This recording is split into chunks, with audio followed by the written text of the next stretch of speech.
I guess I'm live. This is crazy. All right, guys. Sorry about this. Let me go ahead and explain what's going on. Okay. I'm going to try not to move so much because I'm using my webcam. I'm supposed to be live. I got my phone right here. I'm supposed to be, you might see a reflection of my glasses here. I'm on David Stafford's live chat. I cannot get connected. And the problem I'm having is um, maybe we have bad connections down here in Southwest Florida. I really don't know. That's a possibility because Mike, my singer, he did say you got to keep in mind that down here in Southwest Florida, and I noticed this when you leave St. Petersburg and you go over the bridge. That's when you start. Every time you go into another town, it's like you're going into different, like small little islands. And I got a funny feeling that part of the problem I'm having is our connection is like really bad down here. I got my Joe Wentz t-shirt on. I got my Joe Wentz coffee mug going here. So I'm gonna have to just log off of here and then just try to get back on later or tomorrow. I don't know. This is crazy. But anyways, I want to thank David Stafford for it. He's trying to have me on, and R2R3 Locking Nut and everyone out there. I really appreciate it. Um, I think part of the reason why I have these problems with the internet is I don't understand this technology. I mean, I am so analog and so push buttons, and I'm used to on, off, here, there. I'm used to simplicity, and you know we all have our strengths and weaknesses, and technology is a huge weakness I have. And I think I'm not the only person that has this problem. And I think what technology people in the tech sector need to understand that if it's only five of us that are alive in the whole world that are having this problem, then at least come up with some sort of a solution so that you could at least guide us to where we need to go so that we know that we turn page one, page two. Maybe we really are, or maybe I really am, that illiterate in technology. And I'm not opposed to saying that. But see, when I ask for help, if it wasn't for my YouTube friends out there, they're the ones and my wife that helps me. What I'm asking for, Google and all the people in the internet, I'm asking you guys, I'm asking you indirectly, set something up that's easy for us baby boomers. Don't make this so complex. Because see what you're going to do. I know I cannot possibly be the only one in the entire world that has these problems. But see what you're going to do to yourself is you're going to start losing customers that are going to say, you know what, I lived 56 years of my life, or at least a good portion of that without this internet. And if it's not going to be clear for me, why should I try to use something that's not clear? And what's going to happen is you're going to start losing people. And when you start losing good people and you start losing people with money, it's going to be you that's going to be in the hurts, not us. This is something we'd like to do. But trust me, this is something we don't need. We don't need to do this. We like to do this, you know? Um, I had a conversation with a friend of mine, and we were talking about a gear. This was a while back. And I told him, I says, listen, always remember one thing. It's, being a guitarist and with the music gear, they have the things we want, but we have something that they need, and that's money because they need to stay open and be operating and that. So it's basically the same concept that I have a problem with this technology. And, I just don't know who to turn to. I mean, do I have to go to the library and say, hey, where's the ABCs, YouTube or internet for dummies in language that we can understand? Don't talk tech to us. Speak very, very dumbed down to us if you need to do that, because I don't understand it. and I'm being honest. So it's not like I'm not asking for the help. I am, but where is the help? You see what I mean? You never be embarrassed to say you don't understand something in life, because when you say you don't understand something and you reach out for help, but yet the people that know about this, they do not help you. That's not on you. That's gonna be on them. Anyways, I don't want to be bashing anybody. That's not what this. So, as the title, suggests, why doesn't the internet work for me? It doesn't. I don't understand it. So I'm thankful I'm able to go live. And again, I'm thankful for all my subscribers. I'm thankful, for Joe Wunsch Project for helping me with my camera. And he does help me, that's this camera right here. He's helped me a lot get this up and going. And with this particular laptop, and he upgraded his laptop. So if anyone has not subscribed to the Joe Wunsch Project TV, go on ahead and subscribe. He's a great guy. Subscribe to David Stafford's TV. He's a great guy in R2, R3 Locking Nut. And, let's support each other out there. Okay, so, they're all great people. Okay, so I'm going to get on to another subject here. And that subject is the last video I posted, where it's like in an auditorium. These are the places that we've targeted in the past. And these are the places we're going back to playing. Now, with this whole coronavirus thing, there is, it's going to be tough, getting through this. I saw on YouTube earlier a guy, I forget the name of his program, but he was talking about the concerts throughout the rest of this year. There might be a little bit of delays in concerts and in sporting events, because once we get through this situation, there's going to be people that might feel a little bit nervous going back out, especially people who have pre-existing health issues. And that's definitely understandable. Okay, so where this comes into play about the video I put up with the small theaters, let's assume that this whole coronavirus, it ends, we're able to get our lives back together.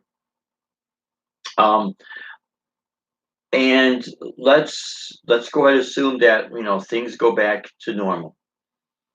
For the musicians out there who are, they can be tired of playing the bars, okay? And this happens. I mean, you could, if you're playing the bar scene, you could be playing covers, you could be playing songs you really don't like. And the name of the game is for the club owners, to get people to come in and to drink and to stay and enjoy themselves. Okay. And that's understandable. But for the musicians who are so tired of doing that scene, and they ask for, what's the magic formula? How do I, just break out of it? How do these people do this? Well, the one way it is done, it's with having enough capital, having enough money, whether you have an agent that's going to help you, or you become your own agent and you start knocking on the doors to the places you really want to play, and you do the ticket sales. And if you think about this is, I know this because there's could be people. What is happening? Oh, you need base. Yeah, I need help with this internet thing, man. This is crazy. Thanks for tuning in, guys. Again, I really appreciate it. I'm supposed to be on David Stafford's, but I can't get on live, and I don't understand how to connect things. And I mean, I opened up the app on my phone and everything, and I just don't understand this. So, anyways, what I'm trying to say here, with how does musicians go from just playing the bar scene and playing the covers that they don't like really to play, and you got to play 4 hours, 3 or 4 sets, and how do you break away from that and go to that next level? And this is something I wanted especially to talk to with R2R3 Locking Up, because he lives in Schaumburg, Illinois. And as a lot of you know, Deb and I are originally from Chicago. Um, I grew up in right down the street, literally a block and a half north of Wrigley Field on Kenmore Avenue, between Grace Street and Byron Street. It's ironic that's my last name. So the whole, Chicago blues and jazz scene in the early 80s, well, I lived there from the 70s into like the mid to late 80s. But that whole scene, I mean, I was, exposed to it, and, we have jam sessions and all that. And then we moved out to the suburbs. But before we left Chicagoland area, we were playing at Chandler's Steakhouse in Schaumburg, Illinois. And I know R2, R3 Lock and Nut knows about Chandler's Steakhouse. It's got this huge banquet. They have several banquet rooms. And what we would do is the largest banquet room, we would do our shows there. We would do a 90-minute show tops. We would not go past 90 minutes. And it wasn't that we rented out the room. What we were doing afternoon shows. And what we would do is buy the lunch. So it'd be, instead of a dinner in a show, it would be a lunch in the show. So we were buying the plates, the lunch plates, and doing ticket sales. And again, it was an hour and a half. And I mean, I'm going to give a ballpark figure because Deb, she's got all the numbers. She knows, all that. I stick with the music. I stick with playing. But I'm going to put everything in a ballpark area, a ballpark figure. We would max out that room, and it would like the capacity be like 270 people. So we would have like 275 people, and I think we were selling the tickets at $35 a pop, and we would pack those rooms, or we pack that room. And if you think about it, that's a good amount of money. Now, I was teamed up with a female vocalist, Renee. She's a great, great vocalist, great, and she's still in the Chicagoland area. And so we had our show, and we had a tribute show. But in between, I would also do some of my guitar work and some of the classical and the flamenco style guitar and the jazzy stuff. But my point is that when people ask, how do you go from one point to another, break away from this to do that, it's a lot of it is with money. Now, let me kind of do a sidetrack here. When we were doing all our road shows, we were hired for those, okay?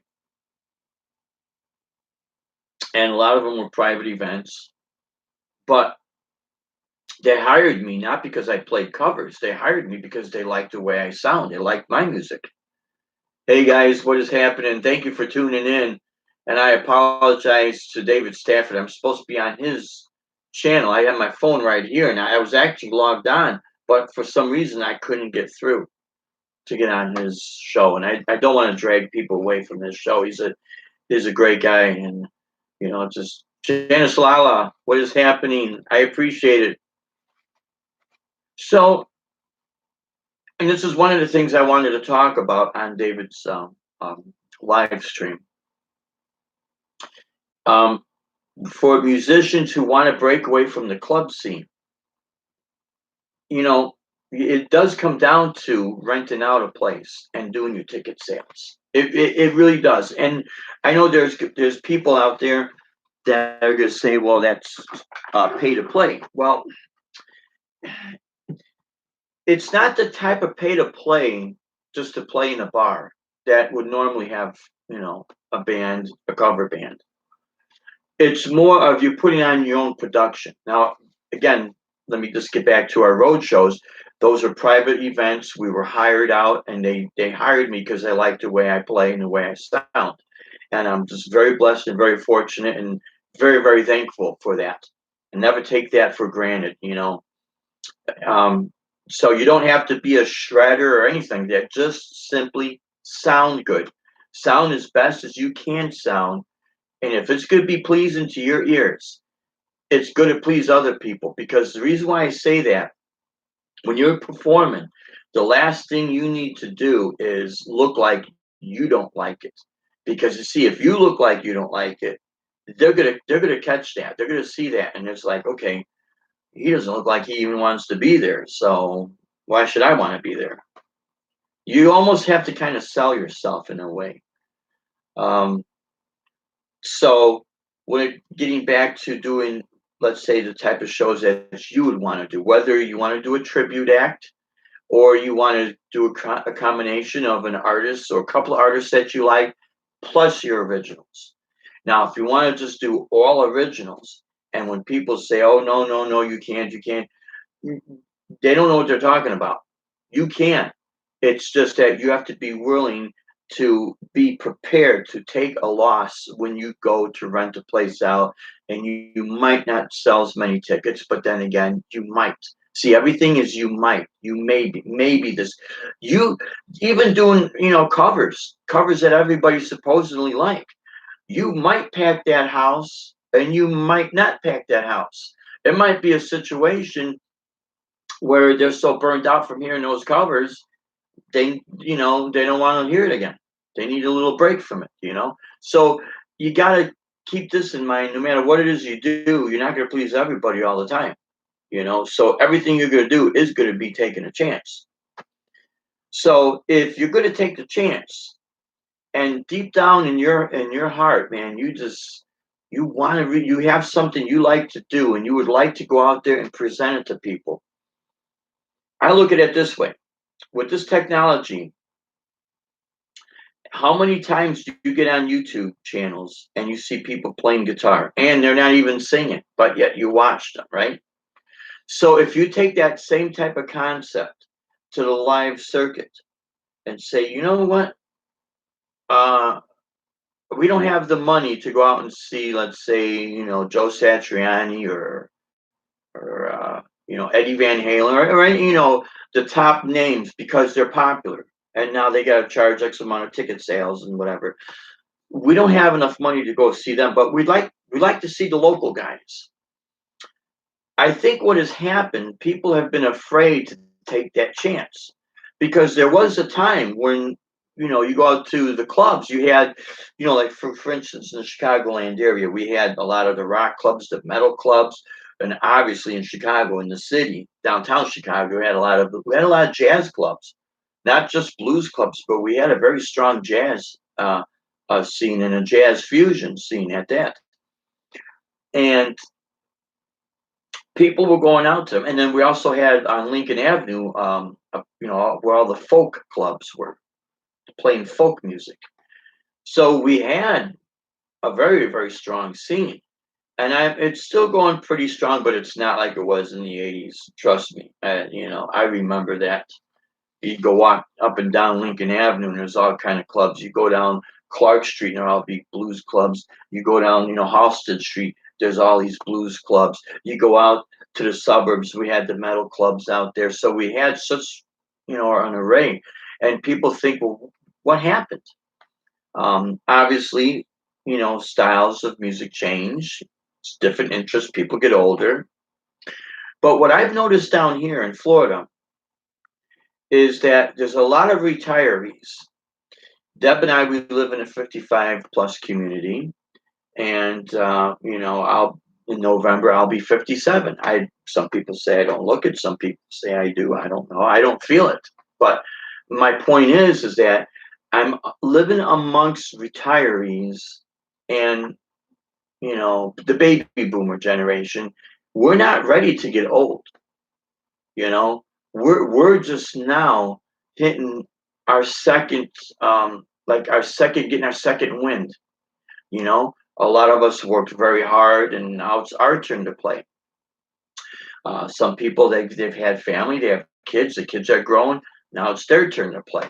That's why, and you can see this really in any town. You see some, people that are like their 50s and 60s and 70s are driving around and muscle cars or sports cars. Reason being, they want to relive their youth. They're not ready to kick the bucket. I don't like saying that, but I mean, it's a fact. So they're not ready for that. So the same goes with musicians. And it's just maybe our generation, our music has kept us young. And it's not uncommon to see older people. And I'll tell you what, in the blues, the Chicago blues scene, it would not be uncommon to see a blues guitarist play one of these. Well, no, Dave, you want to know why they would play something like this, or even something, maybe the bolt-on version of this, because they were cheap. And a lot of the blues musicians, the real blues music, they didn't have a lot of money. So back in the day, the Fender amps were fairly cheap, but so was a lot of the PV amps. The early versions of the PV Bandit 65. If you if you look at older pictures of Maxwell Street down, in Chicago, south side of Chicago, you'd see these people out there sitting out just chairs on the sidewalk that have their PV amps or their Fenders. They would have anything from a Les Paul to a Stratocaster to a PV like Razor guitar. I've seen a couple of pictures with old blues artists having a PV Razor guitar. Why? Because it was cheap. They go to the pawn shop. But it wasn't so much the gear that made them, it was they're the ones that made. But I guess my point I'm making is that we had all these different styles of music. We had a very strong music scene. And getting back to seeing retirees and seeing older people kind of getting back into it. They're on their second win in life and they don't want to let it go. They're not ready. So why am I saying all this? Again, this comes right back to, if you are passionate about something that you love to do, and no matter what, you want to do a show, you want to put on your own production, and instead of buying the most expensive Les Paul, the version 3 of the 59 reissue Les Paul, that's going to cost you, let's say, $9,000 or $5,000. I'll tell you what, if I had an extra $5,000 of just play money, I'm not going to buy an expensive guitar, an amp, but I'm going to go and rent out a theater and I'm going to do a show. And I'm saying, if this is as my play money, and Deb says, yeah, let's just go for it. I'm going to try to do a production and turn around and sell tickets. And even if I don't sell enough tickets, maybe this might be an annual thing, right?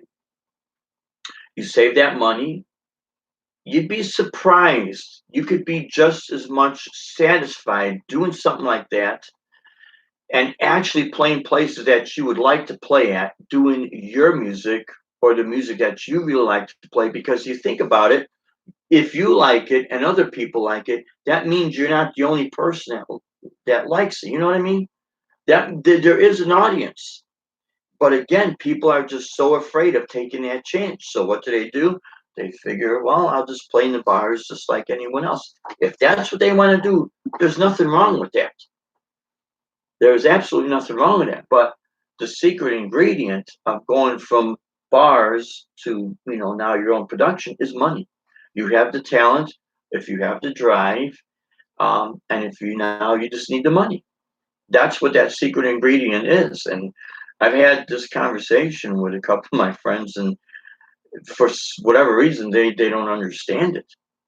And then they start thinking, and I would tell them, well, the people that you go to pay tickets to see in concert, how do you think they started? Well, they started in the bars. Well, okay.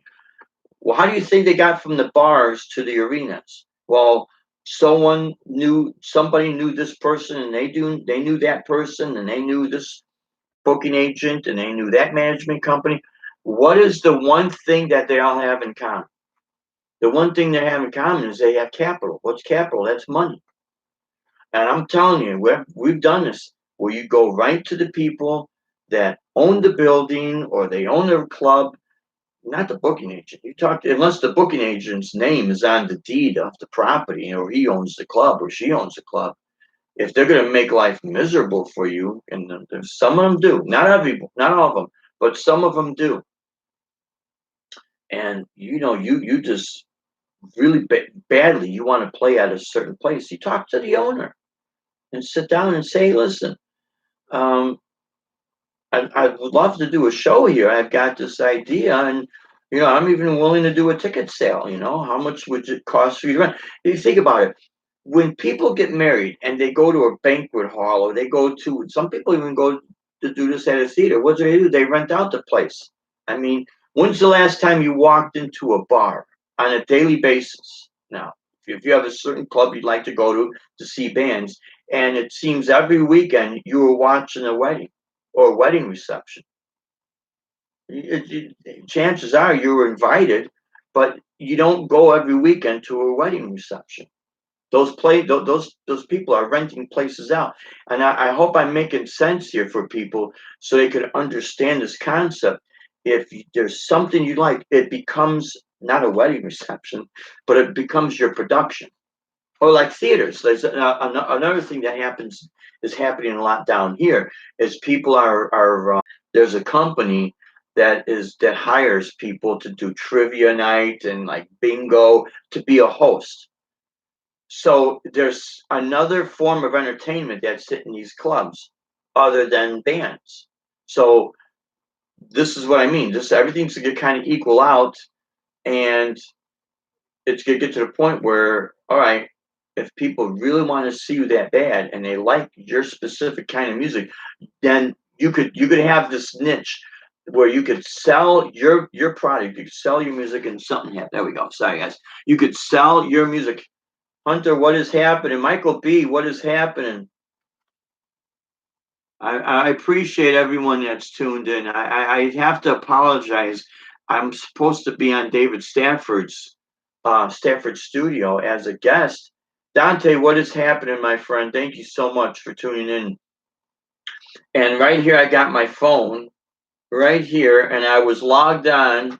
I was logged in and everything, but it kept on saying I had no connection. So I really apologize about that. It just, again, it's not easy being me. So if yeah, if you guys ever thought about doing this, yeah, if there's a specific style of music that you really love to play, like I said, you don't have to go to a big theater to do your ticket sales or anything like that. You go to a banquet hall. You go like to cultural centers. Well, they'll have anything from plays to like art festival, and you could go to those places. Internet is choke. Yeah, you know what, Michael B. I'm glad you said that because I am almost positive that's what's going on. Internet is choked lately because obviously we're all quarantined, and then everyone is, man, fighting for the live streams. I haven't gone live in a long time, man. I've got over 1,000, so I think I'm at like 1,400 and some subscribers, and I'm like, it blows my mind. That is, I'm so appreciative of it. But it says I still can't go live from my phone, and it's probably because of that reason. Everything is like, bottleneck because everyone is quarantined. So yeah, Netflix, etc. Yeah, it's just, you know, it's just really something else. We don't we don't have the 5G, and I'm kind of very, very leery on jumping on some of these things because of security issues. And I've been several people on some of the news programs have been saying the same thing. Um, so we don't do any online banking or anything like that because of that. I'm once you get hacked, it's not a good thing. I try not to advertise too much. This is something else to think about, guys. I see some of these people get bored and then they want to walk around and show their studios, right? Okay. Well, if you go off showing off everything you have, And if this goes from, we're supposed to hopefully be able to reopen up our country, or go back to work and everything by May 1st, we think. But if not, and if people get desperate enough and they're not seeing any checks coming in, or unemployment checks, or layoffs, or they see their money starting to deteriorate, um, that's when you got to be careful with robbery. You have to really be careful, because people will do things out of desperation, and it's not really a good idea to try to play king of the hill and look at me and look what I have, because it'd be like you know a foolish person will flaunt what they have, and then when they get robbed, they get jumped and robbed. It's really, they have no one else to blame but themselves. Sometimes it's nice, silence is gold. It's nice to be a little bit very humble. Lay low, be low key, because I'd rather be a millionaire driving a little Toyota than to try to be a big shot. You know, Maybe it's just certain areas I've been to back home in Chicago, and the times I grew up in, and seeing certain things. But wow, you haven't uploaded since September, Janice. Wow. You know what? Yeah, because I would get notifications from you. Here's another thing, guys, and I apologize if I haven't gotten notifications, or maybe you haven't gotten notifications. I had situations where I know I'm subscribed to somebody, all of a sudden says I'm not subscribed. I'm like, I didn't unsubscribe from anybody. I don't know what's going on here. So again, like Michael B said, everything is like gridlock, and everything is being rushed and squeezed. Who knows what's going on? William, what is happening? I could see more of a distance from my screen, the chat, with the reading glasses. But like I said, okay, like Michael B, he'll put up videos with his band playing, and Michael, you got a great band. And Janice Lala, she'll put hers contact up. And I think Janice, I will be able to shoot some more videos, and I will get a video up on that Boss Roland DR880 drum machine. Actually, let me just really quick. I'm not going to hook it up. Let me quick show you what it looks like. It's going to be this guy. We bought this brand new in 2004, along with the Boss RC20XL. I have the Boss RC20, the original one that came out. We bought that in 2002. But 2004, we bought the RC20XL along with this drum machine. And this drum machine, you do have double bass pad. You have, your ins and outs here. Let me see if I could do that. I know it's probably the light shining. But what you have here, besides a headphone, let me see if I could do this, guys. Here, this jack right here, you could plug an instrument in there, any line instrument. Electric guitar, bass, and or acoustic guitar. And it does have internal effect processor. And I do have the latch switches that I hook up. I have them basically assigned to go up and down certain parameters with the drum machine. I have one of them to hit like chimes. I can assign it to a kick drum, a snare, a crash cymbal, but I have it for like the chimes. And then the other switch next to it will be start and stop, and then the other two will be to go up or down parameters. We'll have different fills. But this was like $500 when we bought this and the RC20XL. We dropped about $1,000. It was plus the tax because it was the Guitar Center that opened up in Naperville, Illinois. It was November 18th, 2004 that it opened up. And it was the day after my birthday. That's why I remember that date. And I have the T-shirt. So that's that still says it. So what my point is, Janice, I'm gonna do a demo on like the guitar effect processor, and then I'll do several videos because I don't want them to be too long, you know. Oh yeah, I posted a few live gigs. I got like in my Zoom camera, my other Zoom camera, a lot of gigs. I do have one I like to post up. I played this was I think this was in May of 2017. Yeah, it was 2017 because we moved down here to Florida July 2017. But in May of 2017, we did a gig at the in Aurora, Illinois, a motorcycle Sunday through the Warehouse Church in Aurora, Illinois. We would do that, and I sat in with a friend of ours, a Cruise Machine blues band. So I want to upload one of the songs that we played with them, and I got God. There's so much content I got to just look for it all because it's like holy crap.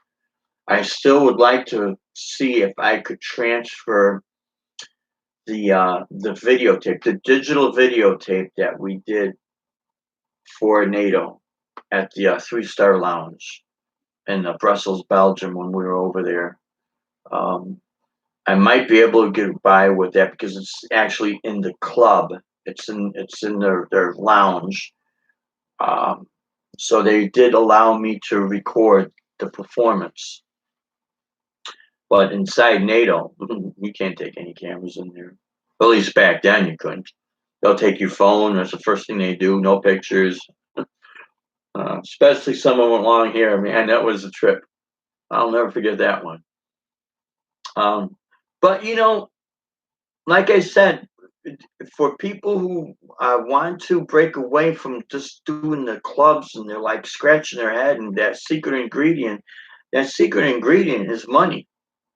And like I said, if I had and I'm only saying this because I'm just using the generic, you know, number. You do not have to spend 5,000. You'd be surprised. You could rent some of these rooms for like $400 if you're gonna do an hour and a half show, you know. And if you don't have a lot to set up and tear down, then you could see if you could set up and tear down in a half hour's time, then you could rent a room out for 2 hours, let's say, and find out what it costs and sell tickets, do your own production, do your own thing, because that is really how it's done. And now you start building your name, your reputation, your production, and of course, in the beginning, it's going to start off slow. It always does. But for people who would like to try this, it's trust me, once you do it, and once you especially start seeing it grow. But even in the very beginning stages, there's a certain satisfaction you get that you don't get out of playing in the bars. And I'm not knocking the bar scene because I've done that. You know, I'm not trying to, you know, knock anybody, but it's when I would hear people try to tell me, no, you have to do this and no, you have to do that, and no one's gonna like this and no one's gonna like that. For people who think like that, what they're saying is that if you do, because like myself, I don't sing, I got a horrible voice. So I do instrumental guitar music. And what they're trying to say is that nobody, you see, when they say nobody, to me, what nobody means, that means I'm the only one in the room that's playing and listening. Nobody else is in the room, only me. Okay. Then maybe it's a loss and maybe it's not. Maybe it turns into a video of me playing in an empty room to spotlight the room. You always have to look at a positive out of things in life, you know. But if you could sell 20 tickets, let's say, even 10, that means somebody's going to be there. Somebody's going to like it, you know? And once you get the ball rolling, that there is another show in town and people start saying, wow, that was a good show. The guy played like it was a packed coliseum, and there was only 5 of us there. See, you have to like what you do, and once you get that ball rolling, it ain't gonna matter. It's not gonna matter how many people are there or how many people are not there, because you love what you're doing. And if you're financing it yourself, nobody could tell you anything. You could get some of those that are gonna say, "See, I told you so. See, it is," and you could turn around and say, "Yeah, but it's my money. It's not yours, unless you want to buy the ticket, and I'm putting on a show for you." You know what I mean? But unless they lend you any money expecting a return on the investment, then okay. And everybody does want to see a return on investment. And of course, we understand that. But I think what stops people from taking that chance is they're afraid that they're going to lose. You know, you could lose. You could lose in a so-called hot, in a college town, it's supposed to be the hot spot, right? And Saturday nights are the big nights where everybody goes out. And this one particular season of people going out could be a slow season. And it's not because you're not good, and it's not because it's your fault. It's just that it's a slow season. We have those down here, which you start to I start to realize what it's like, what it's really like about, down here. Can't wait to get back playing. Yeah, Michael B. I know, man. I don't want to say it's been a while. But it has been a while since I played out, for me at least. And but we've had a couple of gigs that we were hired, and I didn't record them, and I didn't, I might have recorded a couple, but I didn't post anything up. Um, but yeah, I mean, it's a lot of fun, and you know, we could see it could be a hit or miss, because it could be like, okay, it could be this. You could get a portion of people that they're tired of being stuck in the house. They can't wait to get out and see their bands play. God bless them. We need people like that. And then you just have other people that are going to be afraid to come out, because, like I said, I saw earlier today a guy talking about this. Um, he was quoting what a promoter was saying, that probably won't see that many shows until 2021. And we might see a situation where there's going to be some people that are going to be afraid to go out, because they're going to wait until there's an actual vaccine. Because especially people who have pre-existing health conditions, they're going to be afraid to go out again. And it's not just going to be the concerts; it's going to be the sporting events. Think about what this does to all the, little league teams. I mean, it's just crushed everything. And so can't wait. We aren't even rehearsing. Our drummer would be high risk if yeah. See, if again, you got to be careful, Michael. Yeah, I should be at an open jam right now. Yeah, Janice. I'll tell you what, some of the best performances you're going to see are at open jams. Some of the best times you're going to have is at open jams, because there's no pressure. They're not expecting you to play every single song that's ever been written in every single key. You know what I mean? They're not expecting that. And if you got merchandise to sell, some places they'll let you sell your merchandise. They put a tip jar. We used to host open mics, and we would have a featured artist, and we'd have a tip jar for that featured artist. And we tell them, and the guy would let us, have people promote their merchandise. Go ahead. That's kind of like a freebie of of renting a place out and doing the ticket sales. You know, um, yeah, the open mics, they're great. They're really great. Now, I did put a video up a few weeks ago that it's not a bad idea, and I'm not telling people that they should play for free all the time. But after this, a lot of these restaurant and club owners, some of them are not going to survive, man. That is the one of the highest risk of failure is a restaurant slash bar. The bar will do better because, of liquor, but it's high risk because, you know, not only with the health inspectors and, you got, underage drinking, you got to watch, you got people that, you know, inspectors that play dirty politics, there's all kind of stuff that goes on. Insurance you got to have. Honestly, I would not want to be a bar owner. Mm-mm. Seen way too many of them go down the toilet, and for reasons that, especially if they have a three-way partnership. And you know what's bad about a three-way partnership? Two partners could team up against the other partner and oust them with money and legal crap. That's why I wouldn't want a three-way partnership. Let's see. Unfortunately, by the time I get up, everyone who plays with me is drunk. Yeah, that happens, Janice. We have down here in the next town west of us, Cape Coral. It's on Cape Coral Boulevard. It's called, how can I forget the name of this place? Something Brew. Not Bada Brew. That was in Crest Hill, Illinois, by Joliet, Illinois. Oh crap! I feel bad now. I can't remember the name. Something Brew.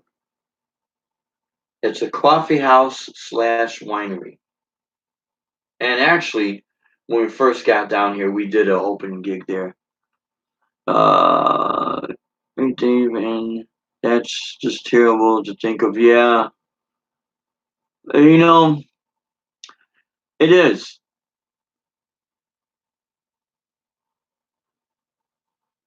Oh, yeah, that's right.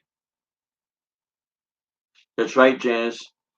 Because I'm going to tell you what two club owners already told me before this happened, before this virus outbreak. Um, one gave me a number, the other one confirmed that number. It's like something like an annual fee of $5,000. Matthew, what is happening? I appreciate it. I appreciate everyone that's tuned in. But they said, "Old man Dan, take care, brother. Love your videos, man. You're a great guitar player. Like I said, it doesn't. I don't care how fast somebody plays. It just got to sound good. That's all. You know. You got it, man. You deserve it. And I'm glad, Janice, that you post up and you go out and you play because you have a great I cannot sing at all. I hear things in my head, but that doesn't come out my mouth. It comes out my fingers. And I think what part of that is I've never been interested in singing. Maybe that's what it is. And I hate the way my voice sounds. So it's if you don't, that's the thing that blocks that. But I love playing the guitar. I love playing music, and I'm very happy just being an instrumentalist. Or when I do work with other vocalists, or if I've done studio, because I've done studio work before. I don't have a problem with that. It's a lot of fun. Oh, you're being promoted to lead vocals. Well, you see, Michael, if you could sing, that's great. Dave, the version of Capriccio Robbie was. Thank you so much, man. I haven't played that song in over 10 years or close to 10 years or something like that. And I used to play the whole thing flawlessly, man. And when I used to play at these Borders bookstores, what's nice with playing at the bookstores, you could do a lot of the classical guitar. So when I would play that, I would morph it into J.S. Bach's Prelude, and it's originally in C minor, but on guitar, Prelude in D minor. And then I would play a little bit of a Baroque piece in there as well. So I had this like little bit of long opus I would play because everything was with the drop D. But the first time I heard that song, Capricho Robbie, it was written by Francisco Torrega, who is a Spanish composer from Spain. I think he lived from the 1800s. He passed in the early 1900s. But when I first heard that, actually, I had an album by Christopher Parkini, who was Segovia's top student at the time. And I think the name of the album was Romanza. And of course, I heard Romanza play, and this was on the album. So the second track was Capriccio Arabi, Capriccio Arabi, Serenata. And when I heard that, and I was just so drawn into it, man. You know, there's certain music that has a certain amount of depth, so it doesn't have to always be flash. Let's see, yeah, yeah. Let's see, I really only accompany myself on the guitar. You know what, Janice? I'm going to tell you something. You're very, very smart and you're very, very talented because I'm going to tell you something. When you go in with less gear and you leave with less gear and you have a chance to make more money, you win every time. What I learned in the 70s was that if you got the audience drunk first, yeah, that's true. Dog paw, that's exactly true. And maybe that's why a lot of club owners have this strategy of they'll hire a band that does have some talent. But the bands that are really talented, there's one of two reasons why they stay away from those bands. Number one, they're afraid they're going to overcharge them, and that happens. But number two, if the people are paying attention more to the band, they might not buy drinks. If the band is okay, they might buy a lot of drinks. You know, there's all these strategies done. And it kind of took me a little while to figure that one out for whatever reason. Maybe because I just focus on, good musicianship. And again, the time that we had actually, places when people were going out to see bands. And then they'd buy a drink or two or three or four, whatever.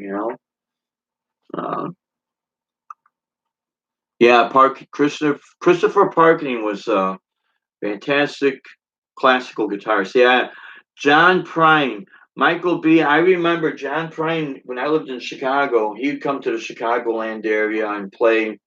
Can't remember the name. Well, he'd play Holstein's. I'm pretty sure he'd play Holstein's, which was on Lincoln Avenue. But I think Holstein's moved to another part of Lincoln Avenue. It's been just so long, but I remember he was playing in the club there, and a lot of people say, "Yeah, he comes down through the Chicagoland area all the time."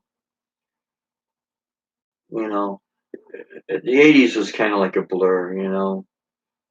We were just doing so much stuff, man. But I was playing like in three different bands, and then my best friends, Andy and Angel, Louis Pacheco, and Robert Robert Perez, and Ivan Pena. Oh man, that was like I didn't need to go to Guitar Institute of Technology because jamming with those guys, we really coached each other, man. It was great. Those were great times.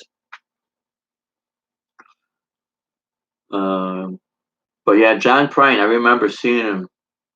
We'd be outside looking inside the clubs.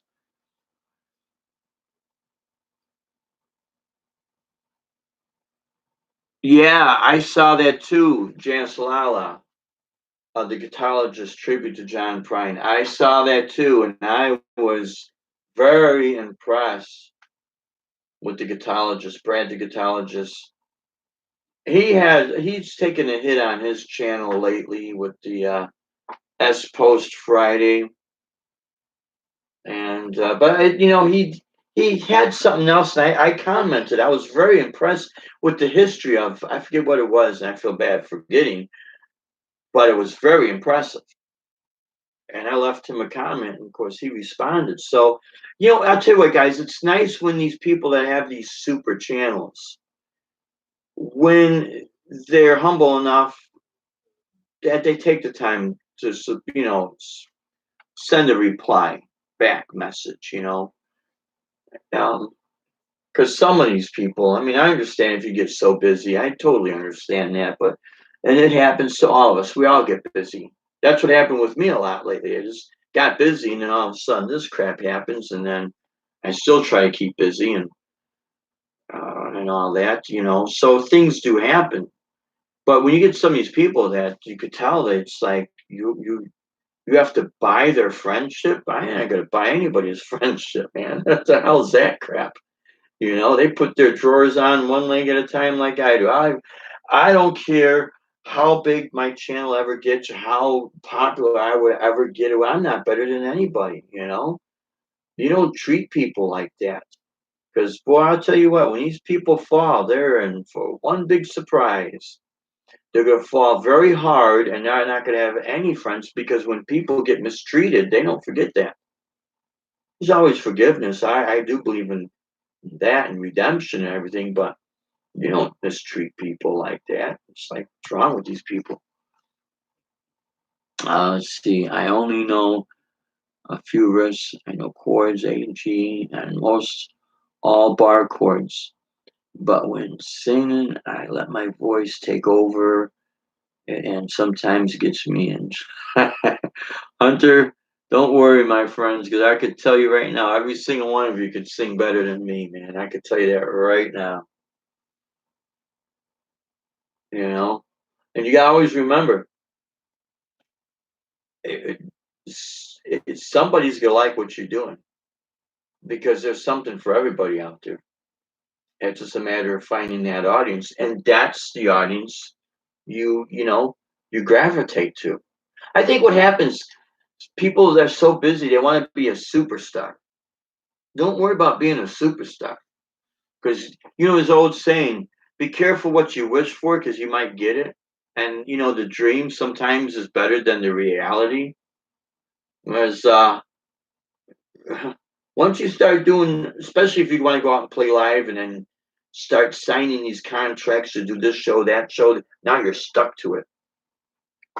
And well, I tell you what, even if you're not signing a contract, you're going to go out there every week. And then all of a sudden, if it gets to the point where you're not looking forward for that Friday or Saturday night gig and you're not looking forward for it, that's telling you something. Oh, no problem, Hunter. No, you know what? I try to look at things as they really are, and I'm not. I can only say the experiences that I've experienced. You know that Deb and I have experienced together. You know, everyone's got experiences. I can never say what it's like to get on stage behind a microphone to sing, because I am deathly afraid of that. That is the one fear I have. You know, I would probably joke at myself, you know. But if I wanted to do something very serious, I would be in because it's not. Maybe it's not in me. I don't know. The only thing I know is I could play. You know, that's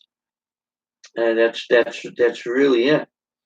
Um, but everyone's got experiences to share. You know, and you know, it doesn't matter how long a person has played because even a short amount of time is still an experience, you know, and all it does is it grows as time goes on.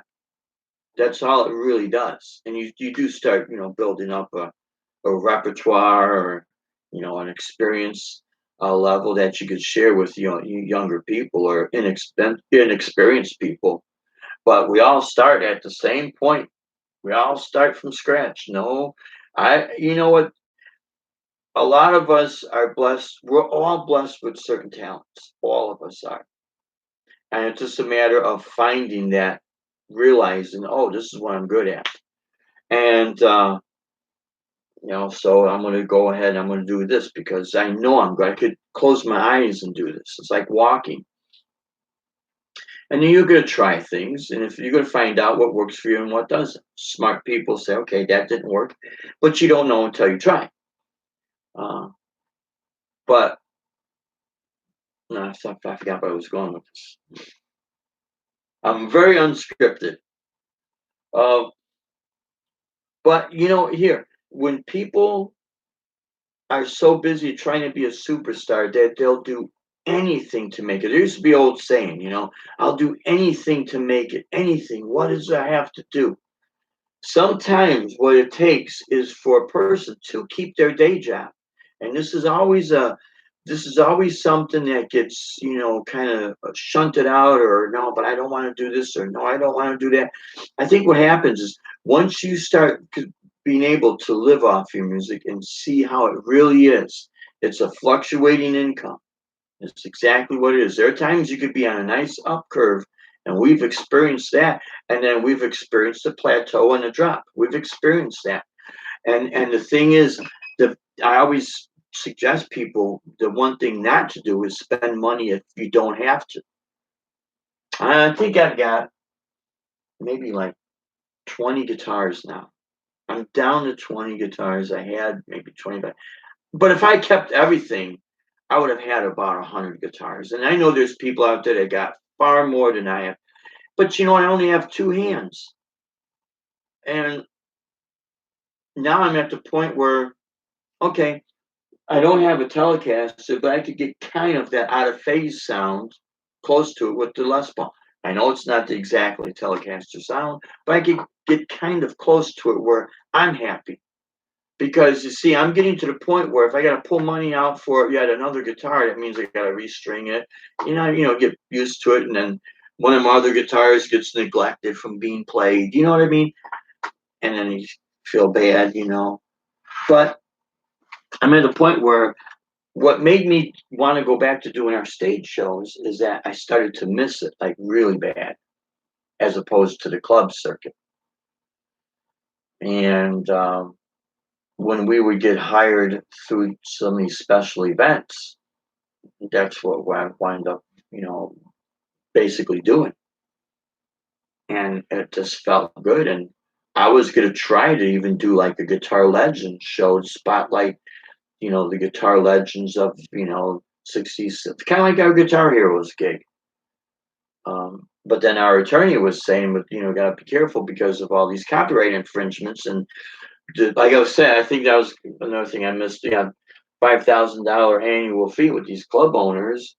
They don't want to pay that anymore. They're sick of it. That's an extra $5,000 annually, at least down here, that they don't want to pay. But yet they want to have a cover band, but yet they don't want to pay the fee for it, but yet they want to do this, and they don't know what they should do with their. See, they don't know what they should do, and that's a horrible situation to be in. To open up a club and not know what you should do. You should have a business plan. If you're going to open up any type of a business, you should say, hey, what are my risk factors, first of all? Okay, I run the risk of not making that much money with this. So what should I do? Maybe I shouldn't. I'll tell you what, a lot of successful business owners, when you sit down and ask them the question, how did you get started and what was your secret formula?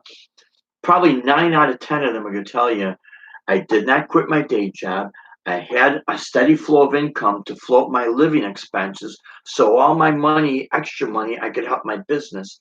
And the money that was coming in from the business was going back into the business because I kept my day job because I still have a house payment or I have rent or whatever it is. So, you have a combination of two incomes coming in. So when I would hear, and I was definitely guilty of doing this too. Wow, can't wait to quit the job to be full-time music. You know, the best thing is to keep that job, that steady flow of income, so then you don't have to worry about living off your music. And then next thing you know, you're not making that much money and you just bought expensive gear. Now you got to take it and sell it or take it to the pawn shop. And I used to work at a pawn shop back in the day, back in the 1990. I've seen people come in with a Gibson Les Paul Custom and only get $100 for it. You have a choice. You could take a loan of $100, or you could sell it for $100. Gibson, not Epiphone, Gibson Les Paul Custom. Now, how horrible is that? And then my boss, the guy that owned it, the guy would say, well, yeah, but it's a Gibson's, and the guy would say, look, I got all these guitars here that are not selling. What makes you think this is going to sell at whatever price you're asking? If you expect me to give you $1,000 for your Gibson, that means for me to make money, I got to sell for 2,000. Who is going to come into a pawn shop unless someone that's smart and you're looking for something? You know what I mean? But other than that, it's not going to happen. So my point I'm making is, instead of spending money if you don't have to, put it in your show. Again, see, it goes right back to square one. You see, I was close in the early 80s, but I couldn't do it. I couldn't keep business and music separate. I almost like making right dog park. Yeah, see, they're you're starting to see people. Okay, back here on this wall. Let me just roll this cord up here. Back here on this wall. Let me see if I can do this here. This picture that's right here, right there.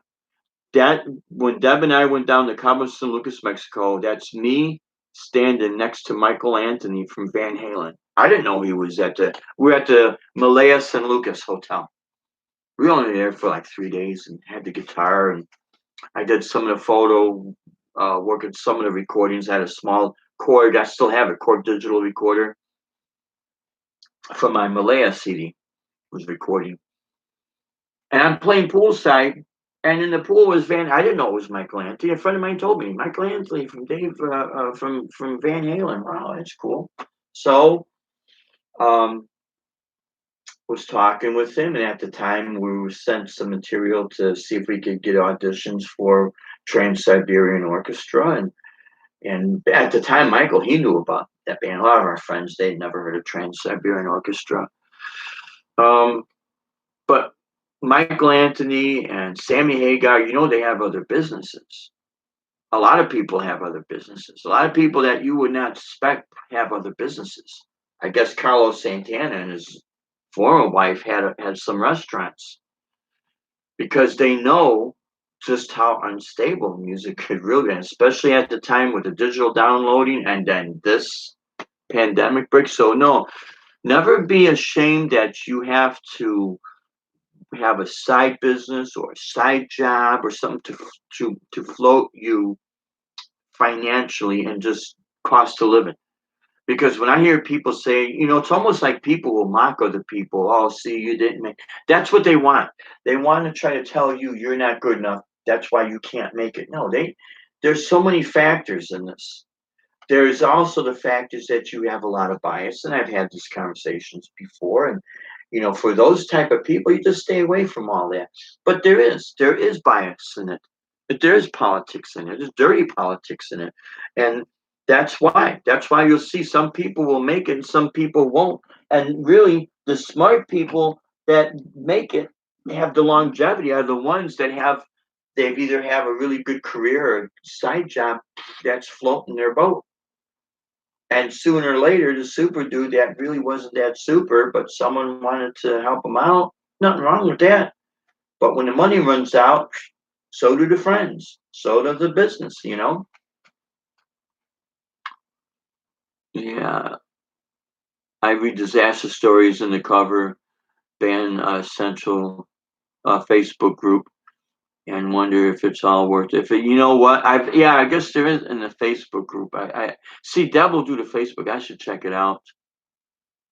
Yeah, Janice, it's who gets the money? How gets divided? The 1099. Yep, that's right. You see, this is what I mean. See, for you, Janice, by being a soloist, you know, it's not that you don't want to work with people, and and you'd love to work with people. And now this is why there'd be those situations that when we were younger, we didn't understand how come this person doesn't play with that person, and what happened with this band member, that band. Sometimes it isn't a personal thing or even a creative thing. A lot of times it's a financial thing. And if there's a certain contract that's signed, you got to finish that contract. And back in the day, you'd get like what if I think it would be like a 5 record deal, and it took 5 years, 6 years. You're stuck. And you find out, whoa, I can't wait for this one to be over. And then you'll start to see people say, man, how nice it is just to be able to sit back and just have a normal life, because it's a little bit really crazy, you know? The dog pop said the joke was always, what do you call a guitar player without a girlfriend? Homeless. Yeah, see what I mean now? I'm glad that you brought that up. Uh, let's see, from Credence to the Eagles, there are bad stories if you look. Yeah, dog power. Yeah, luck, timing, but that secret ingredient. I'll never forget this. A friend of ours had a studio. Asked my wife, "What does it take to make it in this business?" And my wife said, "Money." Because you see, Deb has been self-employed for like over 25 years. And when I met Deb, she had her own business, and her and her business partner had a staircase company. But before they had that, they had a custom speaker company. At Epcot Center down here in Florida, some of the speakers that's hidden in the trees and that was from Deb's company. Her and her business partner Todd, they were building these speakers. They send them off to one of the shows in California for the band Wasp, and they'd go to the NAMM shows. And you know what? Back then, it was like $2,500 to rent a booth. Today, it's between $4,000 and $6,000, because up the road, about a mile up the road from our house here, is a place called WD Music Works. The lady that owns it, Wendy, and her husband, they sell guitar parts, and they distribute to Heritage Guitars, which is the original Gibson builders. Gibson guitars, Fenders, they ship worldwide. And she was saying, I shouldn't say this, I don't want her to get in trouble. But she said, it's not all it cracks up to be. It's gotten to the point where NAMM has always been what it is, National Association of Music Merchants. So its purpose is a business to business. And then, so here is Ibanez and Gibson and Fender and, all these companies. And then here comes the people from Guitar Center, Sam Ash, this music store, that music store. So it's selling from one business to another business. Okay. But see, Carvin, who is now Kiesel, which it's always been Kiesel, but they went under the name Carvin for decades. Carvin was one of the first ones that I've seen that had their own catalog that you buy directly from the company. And they were doing that for just, like I said, many, many years. Get the Carvin catalog, and like you look through it, it'd be like the Sears Roebuck catalog, except it's nothing but Carvin gear. Great stuff. But what we have now is, I think Janice, I think you posted up a video of you going to one of the guitar shows. I think you're in Texas. I'm sorry if I get that wrong. I'm most positive it was one of your videos, and I left a comment. And you're going from vendor to vendor. Now those, if I was a manufacturer, if I were to start building guitars, something like that, I honestly, you used to drive down to Carvin in the late, okay, yeah. Wow. Yeah, so you know, Dog Pound, you know exactly. Because I remember seeing pictures of the building, it had the Carvin. But I'd seen the catalog. I didn't live over there in California. I think that's where they're based out of, California. But like with Janice, that video she put up, I would rather be a manufacturer. If I was a manufacturer, I don't think I would solicit NAMM. I'd go right to the general public, because I want to make sure. Well, see, we're in different times now. That's what it is. We're all in different times, and these manufacturers. You know who makes out at NAMM? You want to know exactly who would make out at NAMM? The people that own the conference halls, or the, like the like NAMM used to be at McCormick Place in Chicago. I was at NAMM 1989, and I was in the Gibson booth as a guest, and it was a lot of fun. I'm gonna save that story for another live live stream. Um, but these convention centers, okay, those are the people that make out. Because just because you go to Anaheim, California, that convention center is not only going to be hosting NAMM, it's going to host a lot of other things. If you have gumball machines, vendors that have gumball machines, the latest gumball machine, hey, it's a business, and they have that big building. They're not gonna they don't care about guitar. They could care less about guitars. The only time they care is that the people come in, they rent the booths, and they're paying, and that people that own those buildings are making money. See, again, it all comes down to this. It all comes down to, is making money the definition of making it? It is if it is your job where, yeah, yeah. You know what? You raise a very good question, Dog Pop, because a lot is, if you're not happy, and trust me, the wow factor, it goes out the window pretty quick. If you're not happy with what you're doing, you really start seeing this. And actually, that comment you meant, that joke about, the joke was always, what you call a guitar player without a girlfriend, homeless. A lot of the guys, if it wasn't for their girlfriends working a full time, or their wives working a full time job, they won't be able to make it with their music. It is one of the hardest businesses because of the instability. It's unstable. Because you're selling a want, you're really not selling a need, unless it is music therapy. And that's a totally different category. But if it's, especially this day and age with YouTube, a song got posted last week and it's already old, it's ancient, because there's so much content that's constantly being thrown out there. It's not special anymore. Like it used to be special, and people look at it like, okay. So making it, really, if you love what you do, you're going to continue to do it, whether you're making money with it or not. And then people could say, well, yeah, Dave, now it becomes a glorified hobby. Well, if it becomes a glorified hobby, that's fine. Um, you're going to find out that you have a lot of your so-called hobbyists are extremely talented musicians and artists. They just happen to have a career to back up their lifestyle, or their cost of living. There's a lot of times I've run into people that we get hired to do their private functions, and they'd be musicians themselves playing grand piano. I mean, they'd be playing Mozart on the piano. They'd be doctors, lawyers.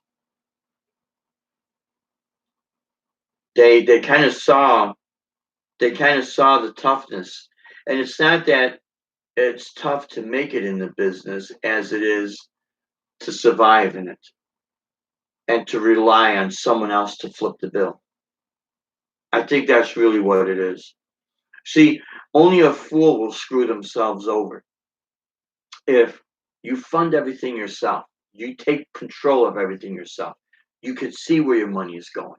You could, don't you find this interesting?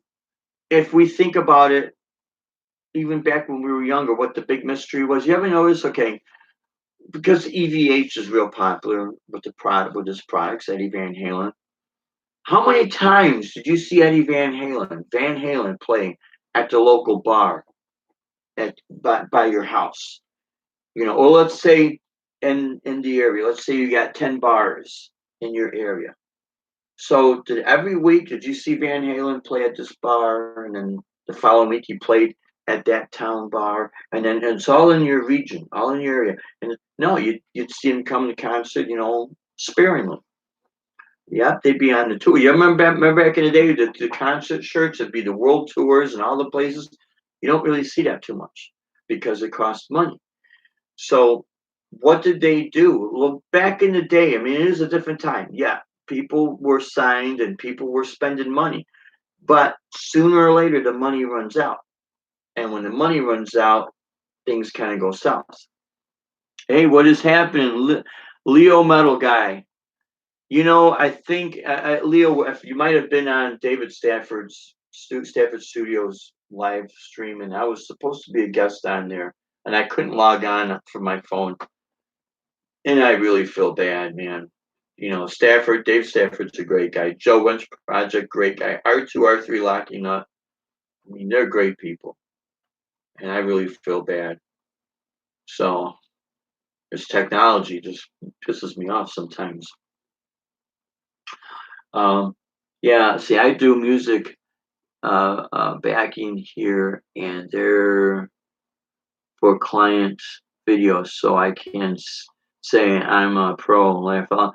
Well, you know what? Yeah, because I think what the next phase, especially after all this, what we could see, and have you ever know? I'm sure you guys noticed. Everyone's been live streaming. This is my first live streaming out months now. And it's only because I got lucky with the laptop. It's crazy, but I mean, everybody. I've seen, Paul Stanley from Kiss, um, and a whole bunch of other people live stream. Richie Blackmore's Night. It's live stream. Everything's live stream because no one could do anything. So we might see something going on here. Plus, I've been doing videos for Deb. She's at Camping World right now.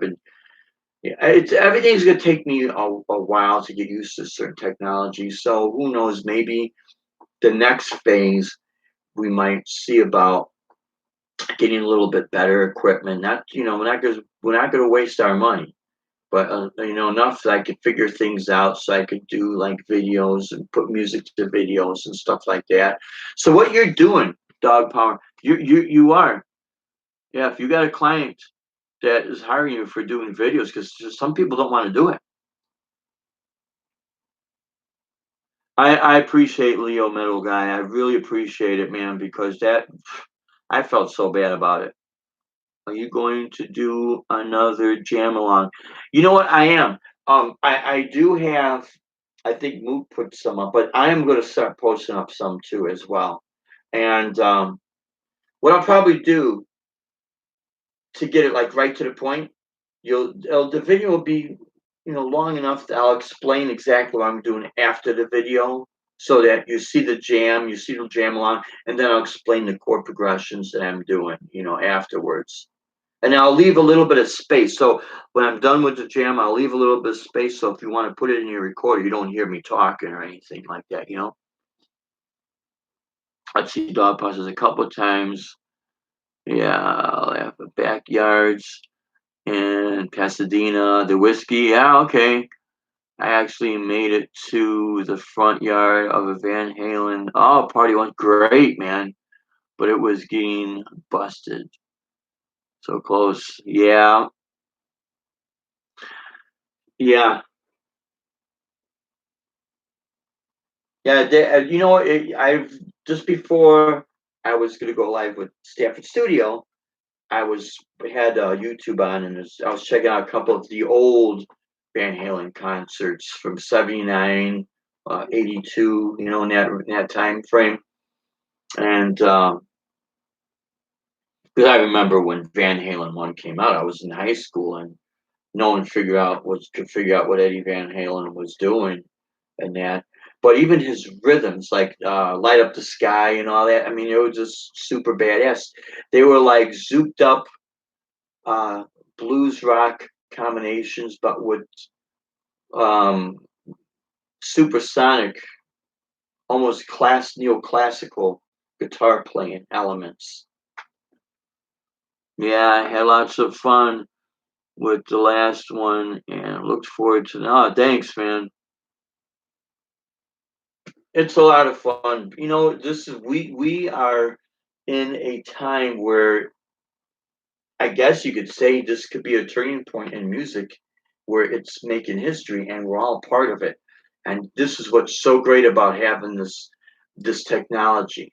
And although it does piss me off sometimes trying to figure out how it works, but I think it's a great time to be in now as especially an independent musician because you don't need any of that stuff. You could just put yourself out to the world. I forget who it was I was. Oh, it was Steve Vai. I didn't watch the whole thing. I just watched a few of it, a little bit of it, and it almost sounded like. And I know this camera's like, look how bad it is. You know what I mean? Because it's just a cheap laptop with the webcam on it. I do want to figure out how to get this to be used as my webcam, this Q8, because the Logic Tech technology is supposed to be in here. But I'll get that. That's another subject for another time. But I was surprised Steve Vai, the quality of not his playing, but the sound was like, dude, I've seen better from you guys out there. You know what I mean? So, but I think what is going to be happening in music is that live performances won't go away completely. It's definitely seen that subsiding, especially after this. But there's going to be another wave of something else coming around. Let's see how many degrees of Eddie. My drummer's stepsister's boyfriend was childhood friend of Eddie's. Wow. He had a lot of pictures in high school. Wow. When they showed us first VH of Van Halen record day before it came out. Yeah. 19, well, I know it was like 1978. That's incredible. But you see, think about it. You rewind back to that time, no one basically knew. I mean, Eddie Van Halen stumbled onto something that really was always there. It wasn't to the degree where he was able to take it. Because people have always experimented with a tap here and a tap there. I think what he did is he experimented, liked it, and kept on, and then it grew. So he has created his, Van Halen tapping sound, and that became extremely popular. And if I remember correctly, before the Marshall JCM 800 came out, you had the Marshall Master Volume series, which was, early a version of the JCM 800. Matter of fact, I think Brad the Guitarologist had that on his channel, and I remember that amp. Uh, it takes time to make, yeah, the tracks, and I appreciate you and others making these to keep the rest of us from going insane. Well, hey, Leo Metal Guy, thank you, because you know what? I've been seriously considering about doing a whole bunch of series of those. And, along with a lot of other people out there it's doing, I think it's great. You studied music in college in 77. Wow. So, yeah, in college, 77. Yeah, I was a freshman in high school. I graduated high school in 1981. I started playing guitar in 1974 in grade school, and the only lessons we had was just basic chords on a nylon string guitar. And I guess a lot of us, the times we grew up in, we always had music places because if you think about it, back then you didn't have the internet, you know, so it was about going out and seeing bands play. So that's why we had such a strong music scene. And as I said at the beginning of this live chat about, doing the ticket sales and renting out, it does not mean we could not have that come back to some sort of a degree. Again, because like I said, I was several people I talked to. Yeah, 1975, Mel Bay from Michael B. The old Mel Bay books. Do you know why those notations are so big? Because it was emphasized in teaching people how to read music to get it in our head. It's not real hard to read notation. I think I brought out one of my books here. Well, I got several books, several of them from the Berkeley Press. Okay. So when you show people this and they look at it like, holy crap, Chinese writing. No, it's not Chinese writing. I go to point out. See that right there? Yeah, right there. That's B. That ledger line, if that ledger line was going through that note, that's your middle C. Middle C that separates the treble clef from the bass clef, although it does go through the alto clef. There's a movable C in the alto clef. See, I don't understand. There's another thing I'm going to be doing too. Let's see, my guitar teacher. Honestly, I remember. Let me see if I catch up on this. Leo says, I remember hoping the new Guitar World magazine would have tabs for a song I wanted to learn. Yeah, I remember that. Yeah. Do you remember the magazine Guitar for the Practicing Musician? That was the very first time I saw tablature. And actually, it was, if I remember correctly, it was tablature for the song Passion, Grace, and Fire, Al Di Meola. Matter of fact, hold on, guys. Hold on. I got the book. I'll be right back. Hold on.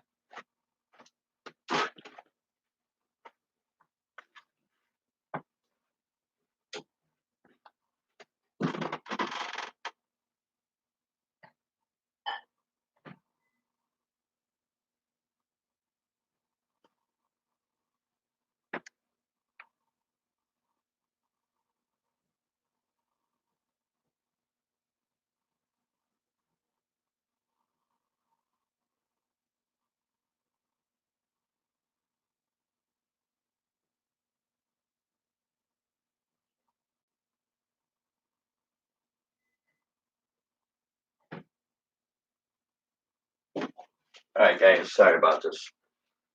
This book, I had this before. I ordered this a long, long time ago. And like everything else happens when you move, you lose things, right?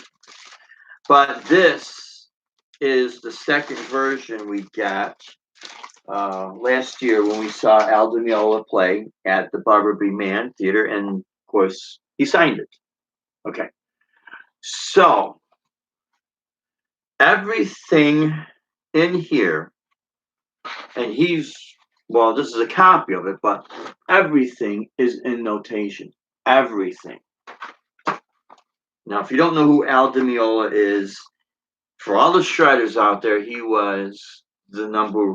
I mean, John McLaughlin was a jazz fusion shredder, but Di Meola, I mean, he nailed it. And one of his most popular, kind of like, it's like if you take Carlos Santana on steroids or something, you know what I mean? So his most popular song was Race with the Devil on Spanish Highway, but again, all notation. I hope it's not blurring, guys. All notation. But let's see, in the very back, and this could be very, very small, guys. Yeah, Passion, Grace, and Fire. And it is also in tablature. I'm sorry guys if it is blurry. I really apologize about that. But when I back in early 2000, I joined the Guitar Foundation of America, which is primarily classical guitar. And I get the quarterly magazines from them. And I started seeing this research in Renaissance music and early tablature back in the Renaissance period. So the Renaissance period, um, it ended in just before the 1600s. So we're talking, a few hundred years ago, quite a few hundred years ago. And the reason why there was tablature is because back over in Europe and in England, the musicians got hired by either the Pope or the King and Queen, and then they would fund your education. The peasants, you're on your own. So it was their way of communicating with each other. And I've seen early copies of tablature where it have the lines and it would have A, C sharp, D. And I got the idea when I started tabbing out for my students when I was teaching heavily back in Chicago.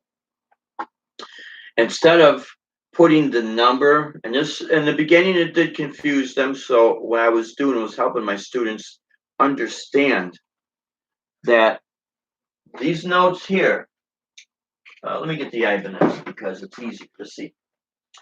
These notes here have names,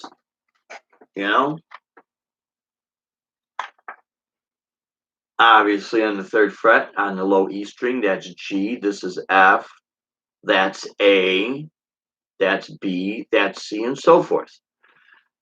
So what I would do is I would have the line, if let's say if I was tabbing something out, okay, a blues scale.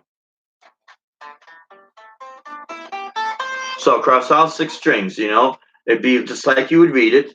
Instead of saying 5 8 5 7 5 7 5 7 5 8 5 8, I would say A C D E G A C D E G A and C. And what I would do below the tablature line, I would put 5 8 5 7, and way on the other side I'd have a side note saying these are your fret numbers. But one of my students told me, Dave, that's a great idea because I looked at tablature so long, I don't know my notes on the fretboard. I just know 4th fret this string, 5th fret that string. I don't know what the names are called anymore. So what I was helping him on is how to know where all the notes are laid out on the fretboard. Let me see if I catch up on some of the chat. My guitar teacher in 1970 was Mr.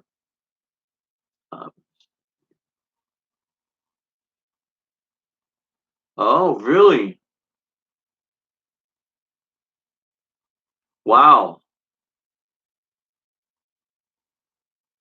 Wow, Dogpaw, that's great.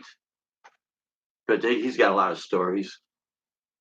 They all have stories to tell, you know? Has anybody seen this guy, jazz guitars? Great jazz guitar player, Jimmy Bruno's channel. I'm not going to stick up or say anything, but what I really like about Jimmy Bruno, he's a true jazz guitar player. I don't think he's a big Al Di Meola fan. I like Al Di Meola. He inspired me, okay? But, it's not traditional jazz guitar. And there's some people that would say Jimmy Bruno could be very, very vulgar sometimes, very, very rude, maybe rude. But you got to understand where Jimmy's coming from. He spent a lifetime, he's a great jazz guitarist, spent a lifetime, and it almost sounds like the industry trying to screw him over.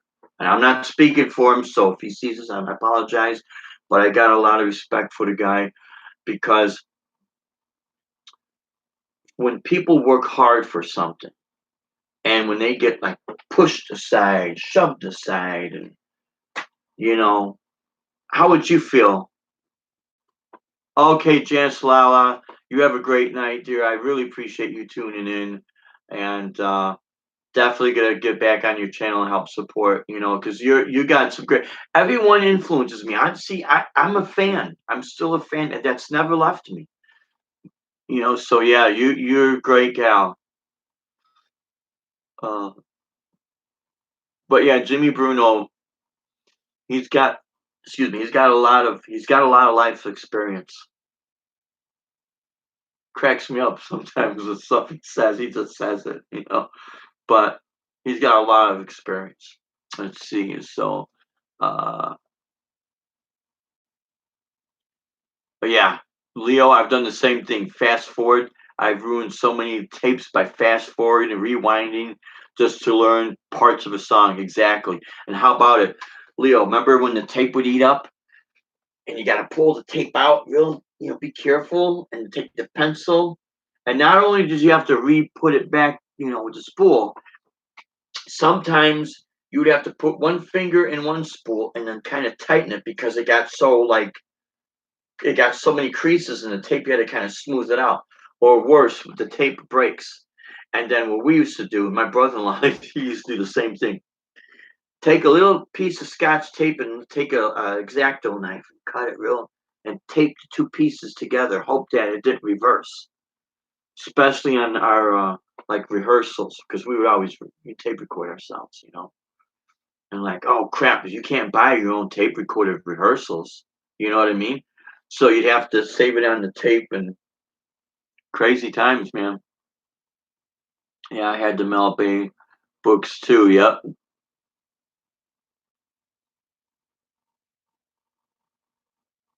Yeah.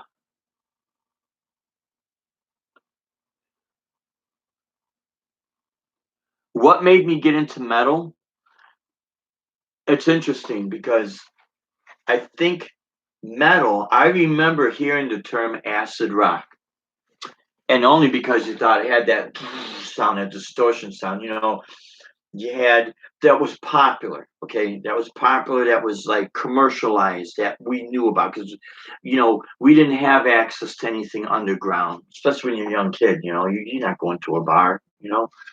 But we would have Deep Purple, made in Japan, had that album, the double album. Got it for a present.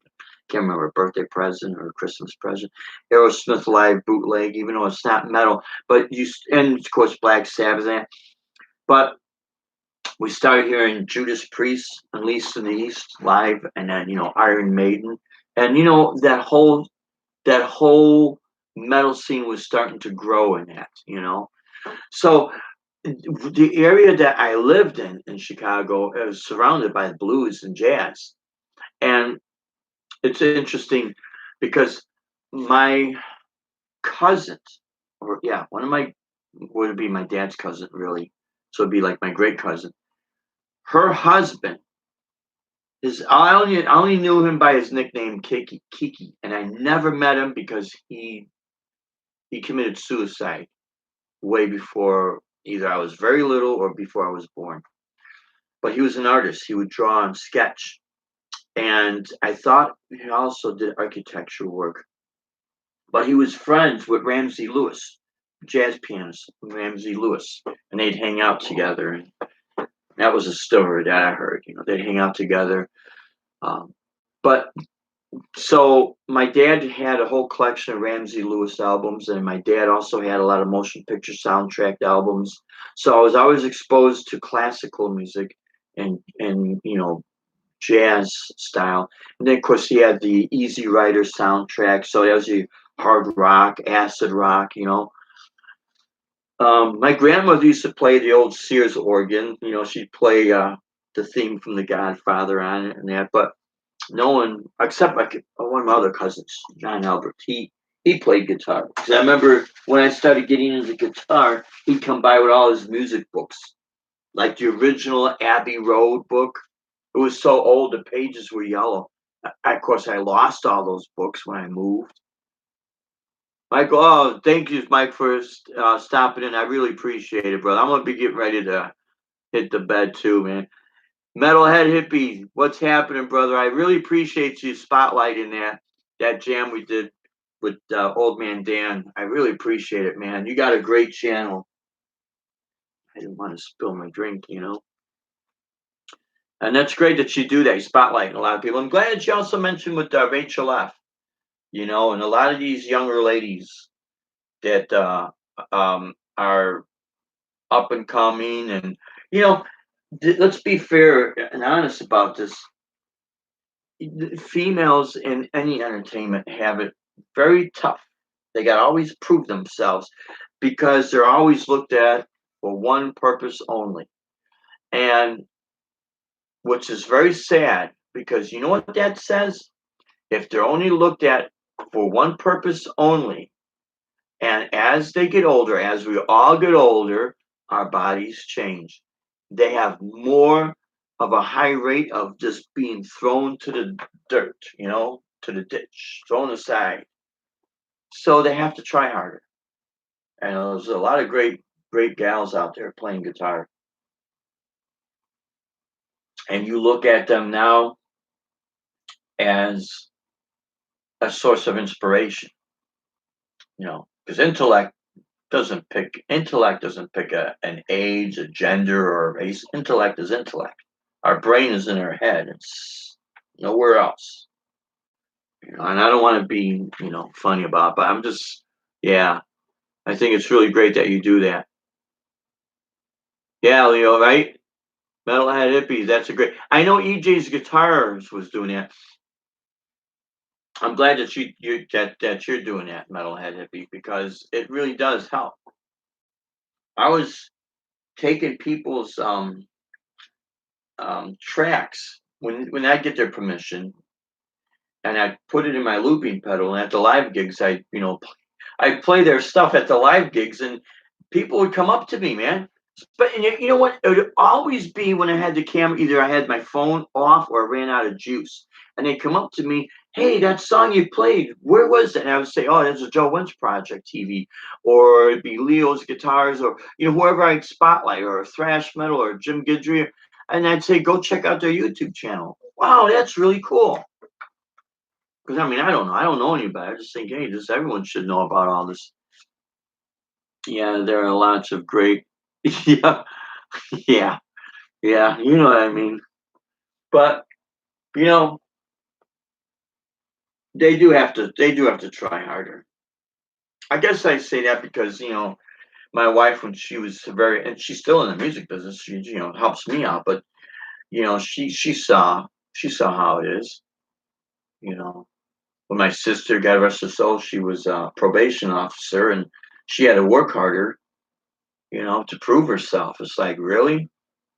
Yeah, guitar challenge. Yeah. Ah, thank you. I tell you what, you are right, Leo, and everyone else about the guitar challenges. What this is doing, it's taken everyone's talents and saying, hey, look, and trust me, there's a lot of great guitar players out there that the mainstream was like, they're starting to take notice. It's like, whoa, what's going on here? And you know what? I'm very, very thankful for my subscriber count. I got to do a shout out. Maybe I should have titled this. I just got a little PO. But I'll do another live stream and a celebration, and thanking everybody for subscribing to my channel. But like I was telling some of my friends that are out there, if you feel like you need to take a break from YouTube, yeah, I understand, but don't let someone else dictate that to you. Don't let someone else be the one to try to bully you off YouTube. You know what I mean? Don't worry about your count, because the most important thing that you're going to have out there is somebody is going to see that content. And there's the one thing that you cannot fake is a person's honesty. You can't fake that. And what comes down to it, people will always be gravitated to that. Maybe they won't subscribe right away. Maybe they won't hit the likes, man. But when you start seeing more and more that there's views here and there, and maybe they don't even want to see the views grow. But sooner or later, they're going to always come back to something that's good, positive, and honest content. And they're going to come to the realization They don't care if it's high def, if it's shot in 1080 or 90K4, whatever the hell this other crap is, because if the content is not true blue and strong to hold the attention, then it's just a nice looking video, and there's nothing wrong with that. It's kind of like some of us could say they don't make movies like they used to because you got all the special effects, but the story content is not there. Back in the days, we could watch a black and white movie and be fixed to the screen because of the storyline. There's content that's there. And this is what I at least I try to get out there is content that is actual, things that we've gone through. It doesn't mean everyone else has gone through it, but when we say like with our road shows and doing the ticket sales, it's worked for us. There is another sector out there. You can do this, and same thing with the teaching. How many of you understand what a flatted third, augmented to seventh, flattened to 13th, diminished to fourth? Do you understand what the hell this means? I don't. I got to look through the theory book to, okay, what the hell is this guy talking about? But I know where my notes are laid out. So my method, and I don't mean to be jumping all these different subjects here, but again, having good content. The way I used to teach my students, I would be upfront with my students right from the get-go. I do not understand the music theory number system. So if you have a teacher that knows it better, or if you want to find a teacher, that's fine, as long as you learn. I said, but what you'll get out of my lessons, I'm going to help you have control of your instrument, understanding that maybe you played sports at one time in your life, so you might have an injury, so you're not going to do everything picture perfect. But what I will also help a person is understand where all these notes are laid out. Because I have been in so many situations, guys, especially with keyboard players and some violin players. They would always talk this secret, I call it the secret code number system. And I'm not trying to disrespect anybody, so I hope no one takes that offensive. Because there is a lot of good theory people that do music theory, and they're good.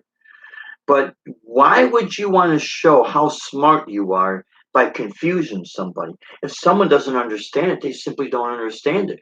How could you communicate with them where they can understand it? If you know all the notes laid out on a fretboard, for instance, here's middle C on the staff. It's third fret on your A string. It's also on the eighth fret on your low E string. Standard, 6-string guitar and standard tuning. So I would say I always use this as an example. This chord right here. You can see that. This is a form of a G major 7. But I've heard people call it, well, it's also like an E minor 9 or something like that. And I would say, you know why I call it G? Because the notes in this chord, that's G, that's B, that's D, and that's F sharp. Now I'm not gonna, disagree with someone saying, well, the relative minor key to this is that. Yeah, I understand that. But because of my lack of understanding, even if I have to call it's some sort of a G form chord. I don't know, G something. I don't know, guys. But I could tell you what I'm playing. I would always ask this, especially for keyboard players. What's your notes you're playing, low pitch to high? And for this case, low pitch to high, that's G, that's D. I mean, that's B, that's D, that's F sharp. It doesn't change. I had a keyboard player and he's looking up at the ceiling, going like this. I'm thinking to myself, I understand why they know the number system, because when they're taking college courses, they have to pass these tests, and everything is rushed. They got only 2 weeks to remember all this stuff, so to speak.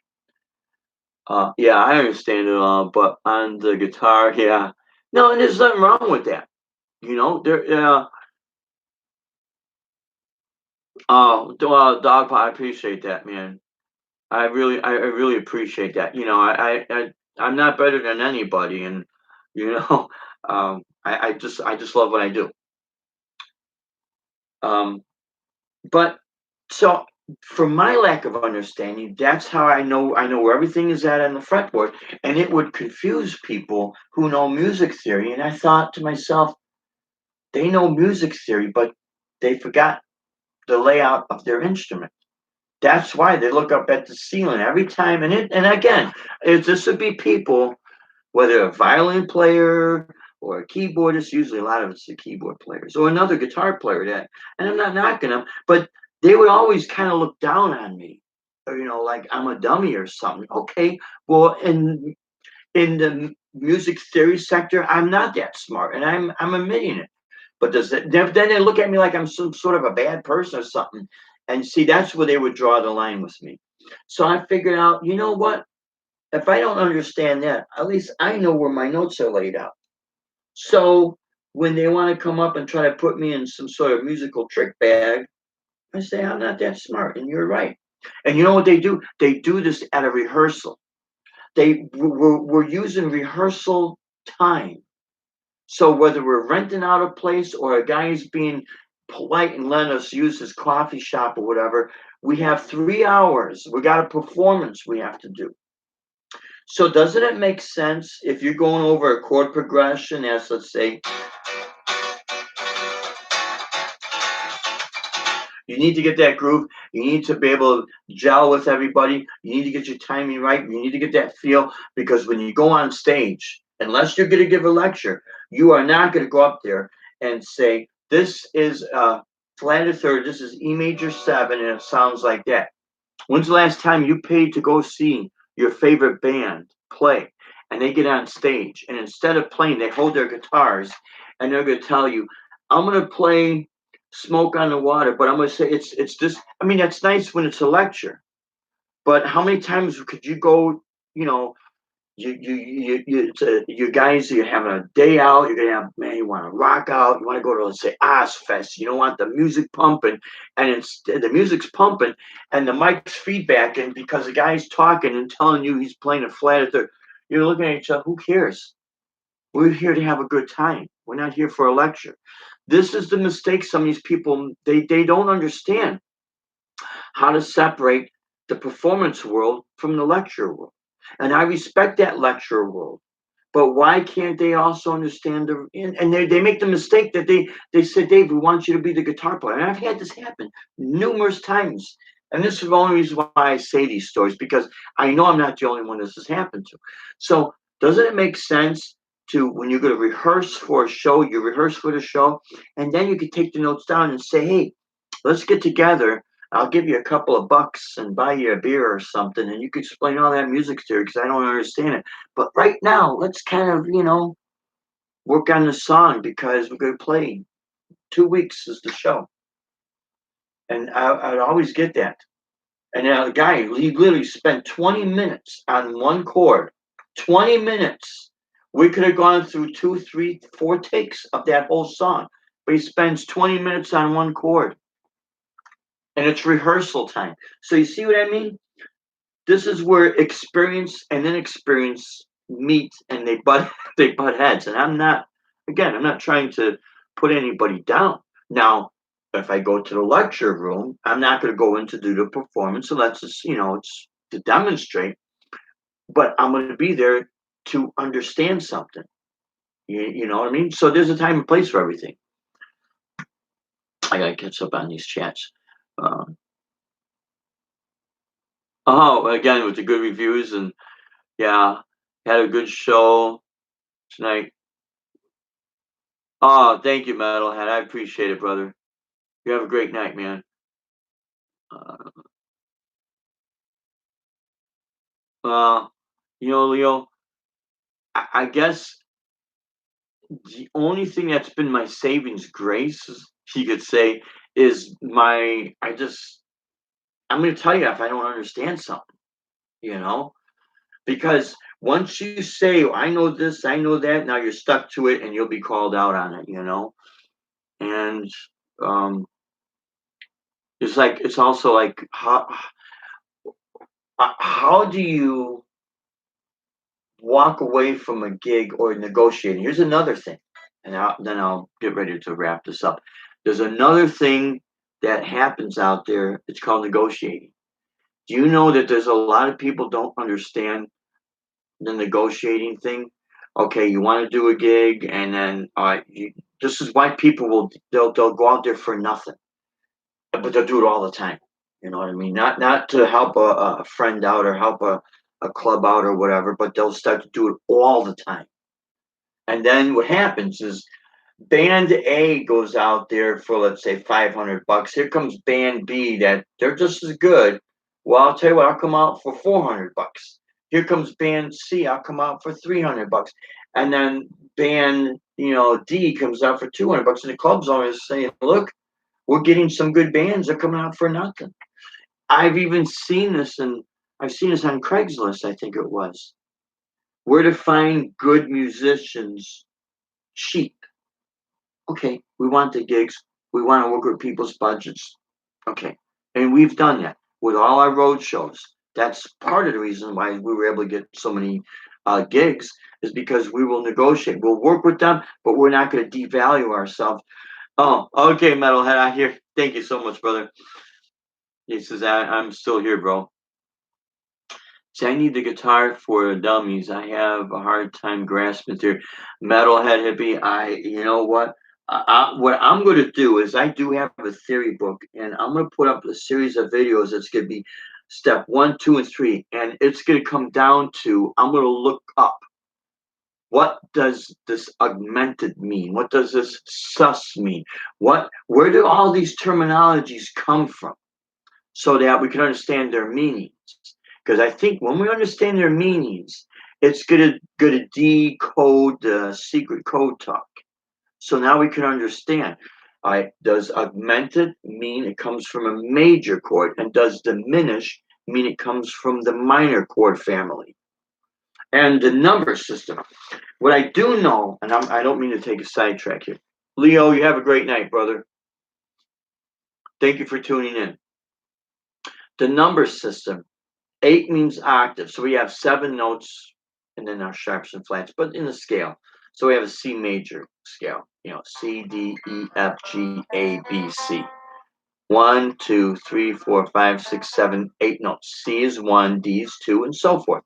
So that should mean C5 would be G, right? I'm playing C, I'm playing G. So let's see if that is a 5th degree of C. So we have C1, D2, E3, F4, G5. Okay, now I could kind of grasp that. That's why it's C5. That's the 5th degree. So the 9th degree would be D, because if octave, the 8th degree, is back to C, the next note after C would be D. So the 9th degree of C should be D. You ever notice if I play a C major chord and I play that open E, you ever notice I've never seen a C10 or C major 10? But isn't this E the 10th degree of C? C, D, E, F, G, A, B, C, D, E. 1, 2, 3, 4, 5, 6, 7, 8, 9, 10. How come they don't call it 10? What's the reason why it's not called that? So you see this, and I could be because maybe I'm just very simple-minded or whatever, but I try to look at things as I see them. And that's why I try to explain it as I see them, because I don't see circles of fifths when I pick up my guitar. I see a fretboard when I pick up my guitar, and so does a lot of other people. So is there some sort of a method that we can make this simplified? Because a lot of people want to perform, and I've heard it said where if you don't know how to read music, you'll never be able to play music. Well, that's not necessarily true. Being able to sight read and sight read quick, there's advantages to that. I can't read sight read real quick, but I definitely understand what that is. And it's helped me to take vocal melodies, but also if you have the ear, you can hear it too. Um, Yeah, Bach, it's all his fault. It's crazy, I know. What do you think of death metal? Oh, Leo, yeah. And then I think yeah, you chimed off. But here's what I think of death metal. I'm gonna be extremely honest about this. When I first heard growling and I'm gonna be very, I hated it. I didn't like it. But something happened where I liked how the music was. They had this aggressive, man, it was this energy. That's what I like about metal. It's energized. Everything serves a purpose. I love classical and flamenco guitar and jazz fusion and jazz guitar and blues and music that has melodies. I love all that. But because it has an emotion. But so does metal. Metal has this emphasis of excitement. But you know, before the grunge movement, I wasn't really too big on the grunge and alternative movement, but I could see why it came out. Okay, it was almost a reflection of the '60s. You know, you'd use a big muff pedal through a Fender Twin, and back when I had a big muff pedal, it was very horrible sounding, and it didn't work right because it was the first version that came out. Same with the Proco Rat pedal. I had the first series, first versions of that, and maybe I didn't use it right. I ran it through a Fender in front of a Fender Twin, in front of a Lab Series L5 amp, and it got a horrible sound. Um, but as time went on, and I thought, well, if you hear clean vocals up against the aggression, it doesn't really fit. So then when I started hearing like death metal and styles of metal music like that, I thought, okay, I understand where they're going. They're going for this raw emotion. It's very aggressive. That's why it fits so well. And then when you hear bands like Opeth, he could growl and he could sing clean. It's got all these movements. It's just very, very interesting. So for me, I became like almost like this outcast kind of. If my friends who like jazz fusion, as soon as I mention metal, oh, that's not music, but it really is. My metalhead, I'd show them like the funk grooves. Oh, no, that's not really, no, that's not, it's like sissy stuff. Okay, my blues friends, I'd show them this, no, that's not that. My friends that would play like, other styles of music, was you got some good blues stuff. Yeah, but blues is simple. There's always someone got something negative to say about everything. You know what I mean? As opposed to looking at everything's gonna have pros and cons. My music's got pros and cons. There are times I don't even listen to my own stuff. I gotta wait before I could look. I say, oh, that sounds pretty good, because I'm with myself my whole life. You know what I mean? So um, everything's gonna have serve a purpose. But when I was gonna get back with the negotiating with club owners, there are times I've walked away. There are times I've walked away, not to be belligerent or not to try to prove a point, but just so that I let them know that, hey, I'm not. And I remember doing this down here. I went in and I had my card, my business card. I gave it to this lady and tried to get the gig at this place. And she was ho humming around, blah, blah, blah, this, that, and the other. Okay. I left. I'm sitting in the car waiting for the music store to open up. That was right around the corner from her bar. And I figured out it's like 11:30 and the music store doesn't open up on Saturday till 12. Crap, I forgot, 12 o'clock. Okay. I'm sitting in my car. I'm looking at the door, the pouch in the door. I'm looking at my business cards and I thought, those look nice. That cost us money. I'm handing out business cards to people who maybe don't even want me to play their place. I'm wasting what we spend money on. So I thought, you know what? I'm gonna go back there. I'm gonna get my business card back. So I go back to this place and I said to the lady, and I did this in front of her customers. I didn't want to do it in front of her customers. So I stood like far away from her customers. I says, "Hey, you know, I think I made a mistake on that phone number on the card. I got to give you the right phone number. Can I have the card back and give you the right phone number?" She goes, "Yeah, come on." So what does she do? She stands right by her customers and she's got the card like this. So what do I have to do? I got to walk by the customers now. And I got to do this in front of her customers. I was polite about it, and I didn't want to, make a stink about it. She gives me the card. I'm looking at my card, and I said, "Listen, um, I don't think I want to play at your place." I said, um, you got your set of criterias. That's fine, but honestly, if you don't want me here, I'm not going to beg.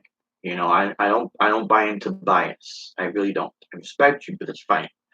The expression on her face was like no one's ever turned her down for a gig.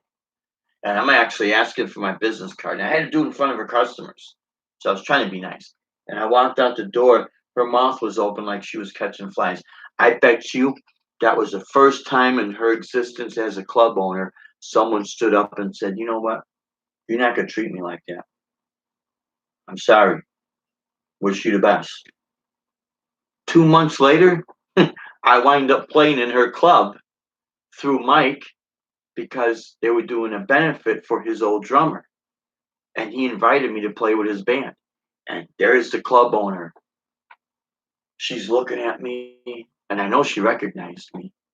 And everything I told her, I said, "Look, I told her this. I said, I'm sure people come in, they got all these stories, they've got the wall is filled with gold platinum albums, but yet they only learned how to play guitar last week. But the wall is filled, you know what I mean, with the BS stories. It's filled with albums. They're really somebody."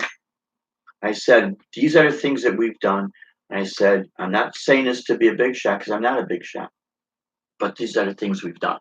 I said, "I will honor your crowd. If the volume's too loud, I'll turn my volume down. But as far as putting on a show, when it's showtime, I'll put on a show for you because I love what I do." "Oh, yeah, that's what someone else said." "Okay, it's fine." That's why I took the card away and walked out. So what does she see? We're doing our show.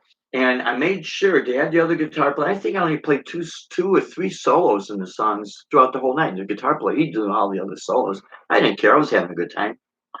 But on a couple of them, when Mike said, "Yeah, just go ahead, man," I did all the little tricks with my guitar, sliding it, playing my teeth. And then when it was rhythm time, came right back down and let the other guitar player do his thing. And she's standing there watching me doing all this. And she's like, "Everything he told me, this is who he really is." And I said, "Yeah, it was a good time," but I never gone back there to ask her for another gig or anything. Because you see, at some point, you want to work with people, you want to respect people, but you cannot devalue yourself to the point where they treat you like you're there to be stepped on. It doesn't work that way. Because I'm not trying to say that they're bad people and it's, "Oh, you're only a bar, this and that," but they're gonna look at you like, "Well, you only another guitar player and another cover band I could get for dirt cheap." And then when they start seeing your ads that you could play at this place, that place, they say, "Oh, wow." They're like, "Okay, if this guy starts growing, maybe we want him back." They make a mistake. But you know what they make the biggest mistake?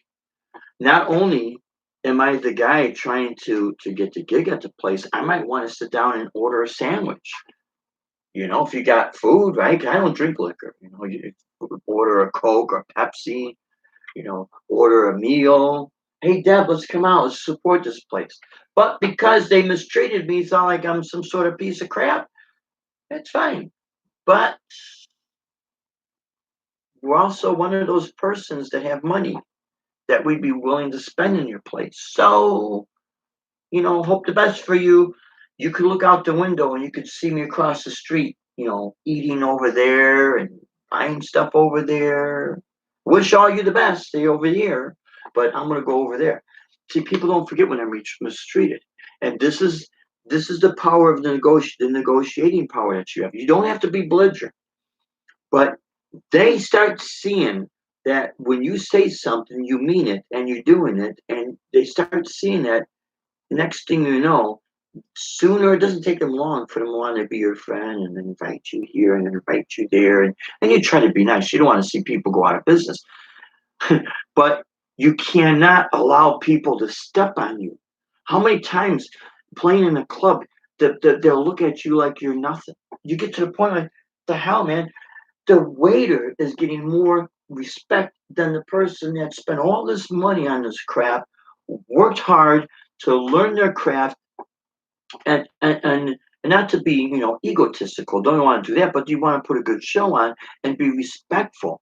See, I know a lot of club owners, they get pissed on by musicians, but not every musician does that. And it doesn't take much of an intelligent person in the good negotiating stages. When you go in to get the gig, you sit down, you talk with them, and you lay all your cards out on the table.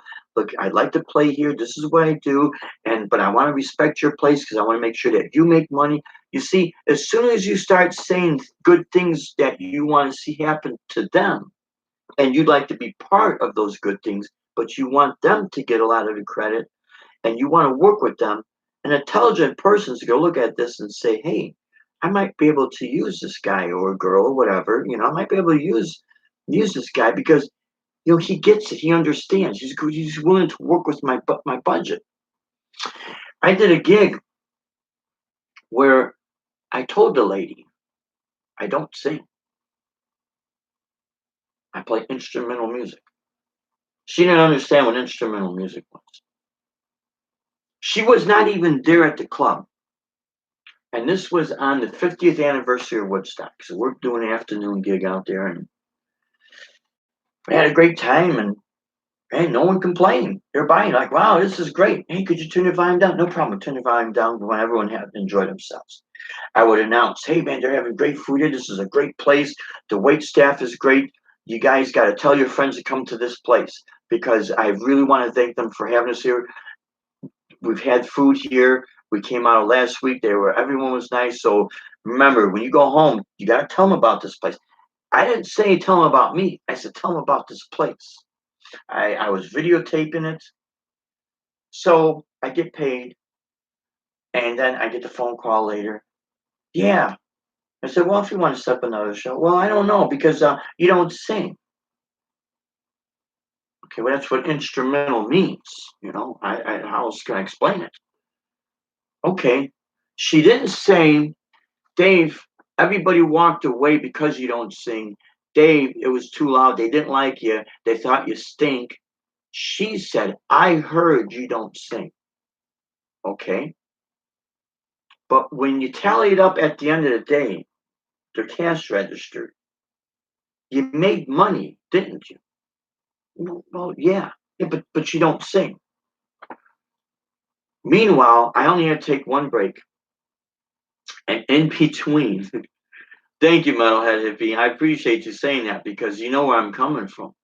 And where you have to sometimes stand your ground.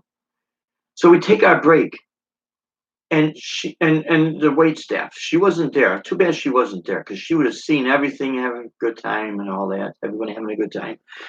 So the wait staff plays rap music, and it's got the swearing, calling the women biatches and mofo this and suck my this, and you know what I mean. Meanwhile, this is being played. The table over here in one of the patios, the family, grandma, grandpa, mom and dad, and three little kids, they look like they were, grade school age, are sitting there eating their french fries. And what are they listening to? Not that Dave doesn't sing. They're listening to, women are biatches and mofo this, and they're hearing this. So who in their right mind complains about, I mean, to me, what would be a bigger complaint? Someone who doesn't sing and tries to promote the restaurant, or the wait staff playing music that's like pornography, and there's kids sitting there. And this is in the afternoon, so there's going to be kids sitting there. I mean, what's between the left and right ear? So this is another lady. I said, wish you the best. Hope the best. Yeah, I did not. I told her I was going to put the videos up to help, and I had it facing her restaurant. Not only did I not put the videos up to give her credit, I never mentioned the name of the restaurant to anybody. So then they don't know about it. They're not going to go.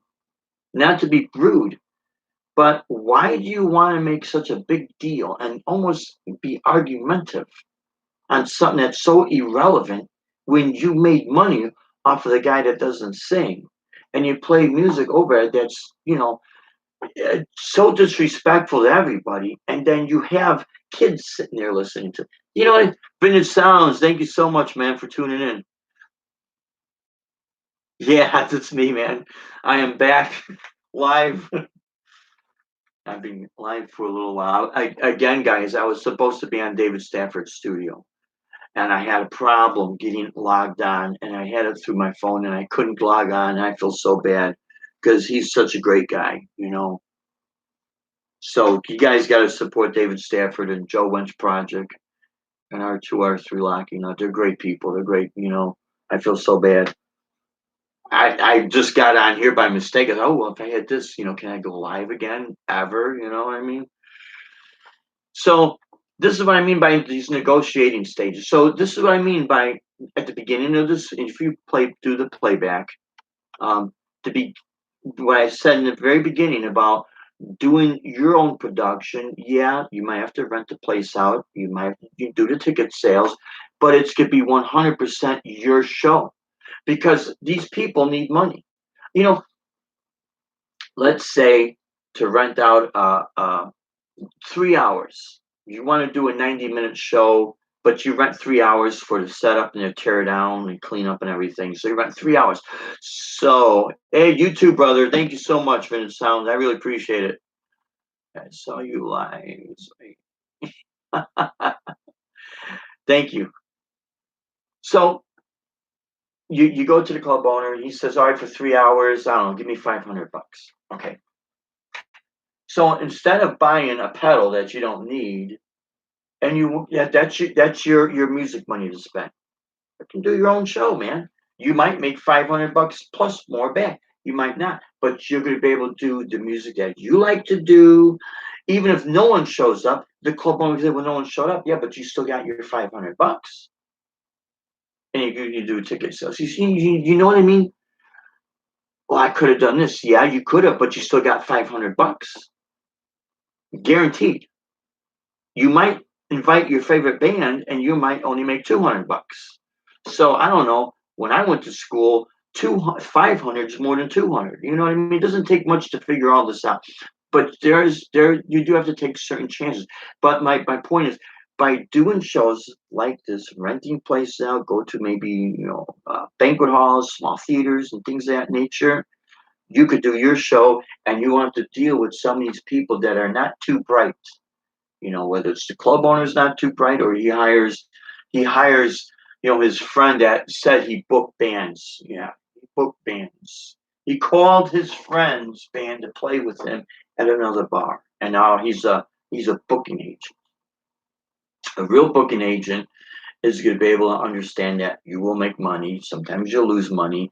They're going to have their stuff together, and I understand the name of the game is making money, but which you got a lot of phony bonies running around it. This is what I mean. You gotta go shift through the crap to get to the good stuff. The best way to do that is throw money. You got waving money like this, then you got their attention. And I know this is a very, very tough thing to say because, you know, people want to get paid. They don't want to have to pay to play. But it's no different than you open up your business. You open up your business, you invest in the gear to, if you're in it to make money, then you want to turn a profit. But if you love what you're doing, you'll be willing to take that chance knowing you didn't quit your job or you didn't close your business, and all this extra money you have is to kind of invest very slowly, very wisely, but to invest in something that you really like to do. How many of you know people that, and usually it's the wife, but a lot of times I met couples that are husband and wife they have a business where they go to auctions, where they go to storage places. So what they do, they put bids on a storage shed. And I think they've got TV shows on this too. Um, I think it's called Storage Wars or something like that. They put a bid on what's in that storage. They're gambling. They might open it up, but it might be nothing but newspapers. They might open it up, nothing but newspapers, but in a little box is, a diamond ring that's worth $1 million or something. You know what I mean? Everything in life is going to be a chance. So as musicians, you might as well take that chance on you and not worry so much what other people are going to think. That is, the secret ingredients to graduate from being just a bar band into now slowly creeping up and making a name for yourself. And again, you don't have to be belligerent or egotistical, and you just have to be smart and wise and very consistent and very firm, you know.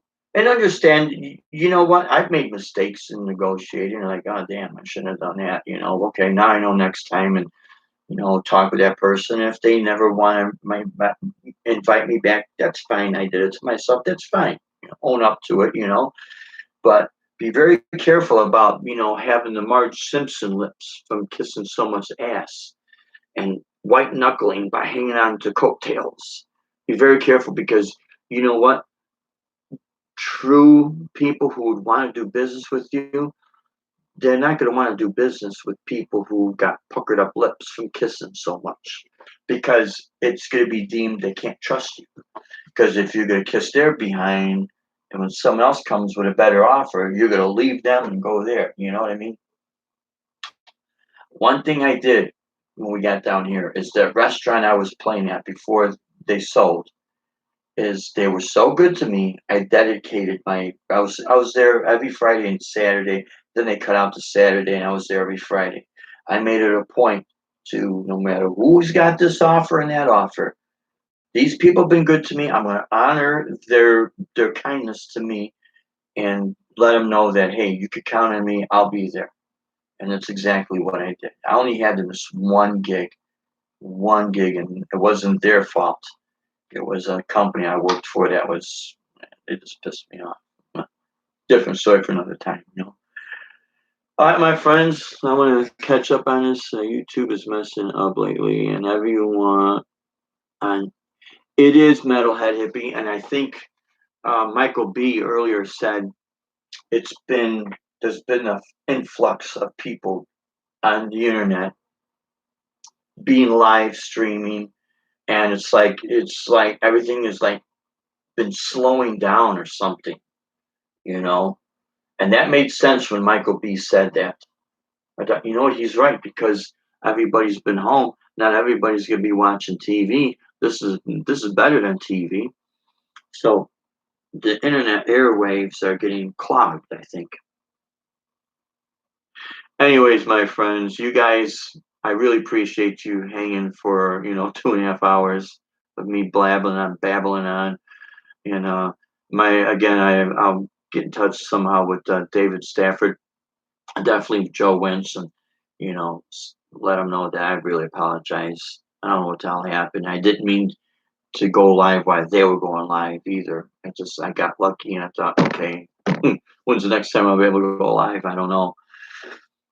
But if I can, I will, and I'll set notifications, and we'll just hang and just be able to just shorten time, but be able to hang and just simply talk. All right, my friends, rock on everyone. Happy Easter, happy Passover. God bless you guys. Please stay safe. You're more than subscribers. You're friends, your family. So we'll all stick together. Until our next video, my friends. You stay safe. You stay true. Rock on, and God bless you guys. Take care, and thank you for stopping by. God bless you.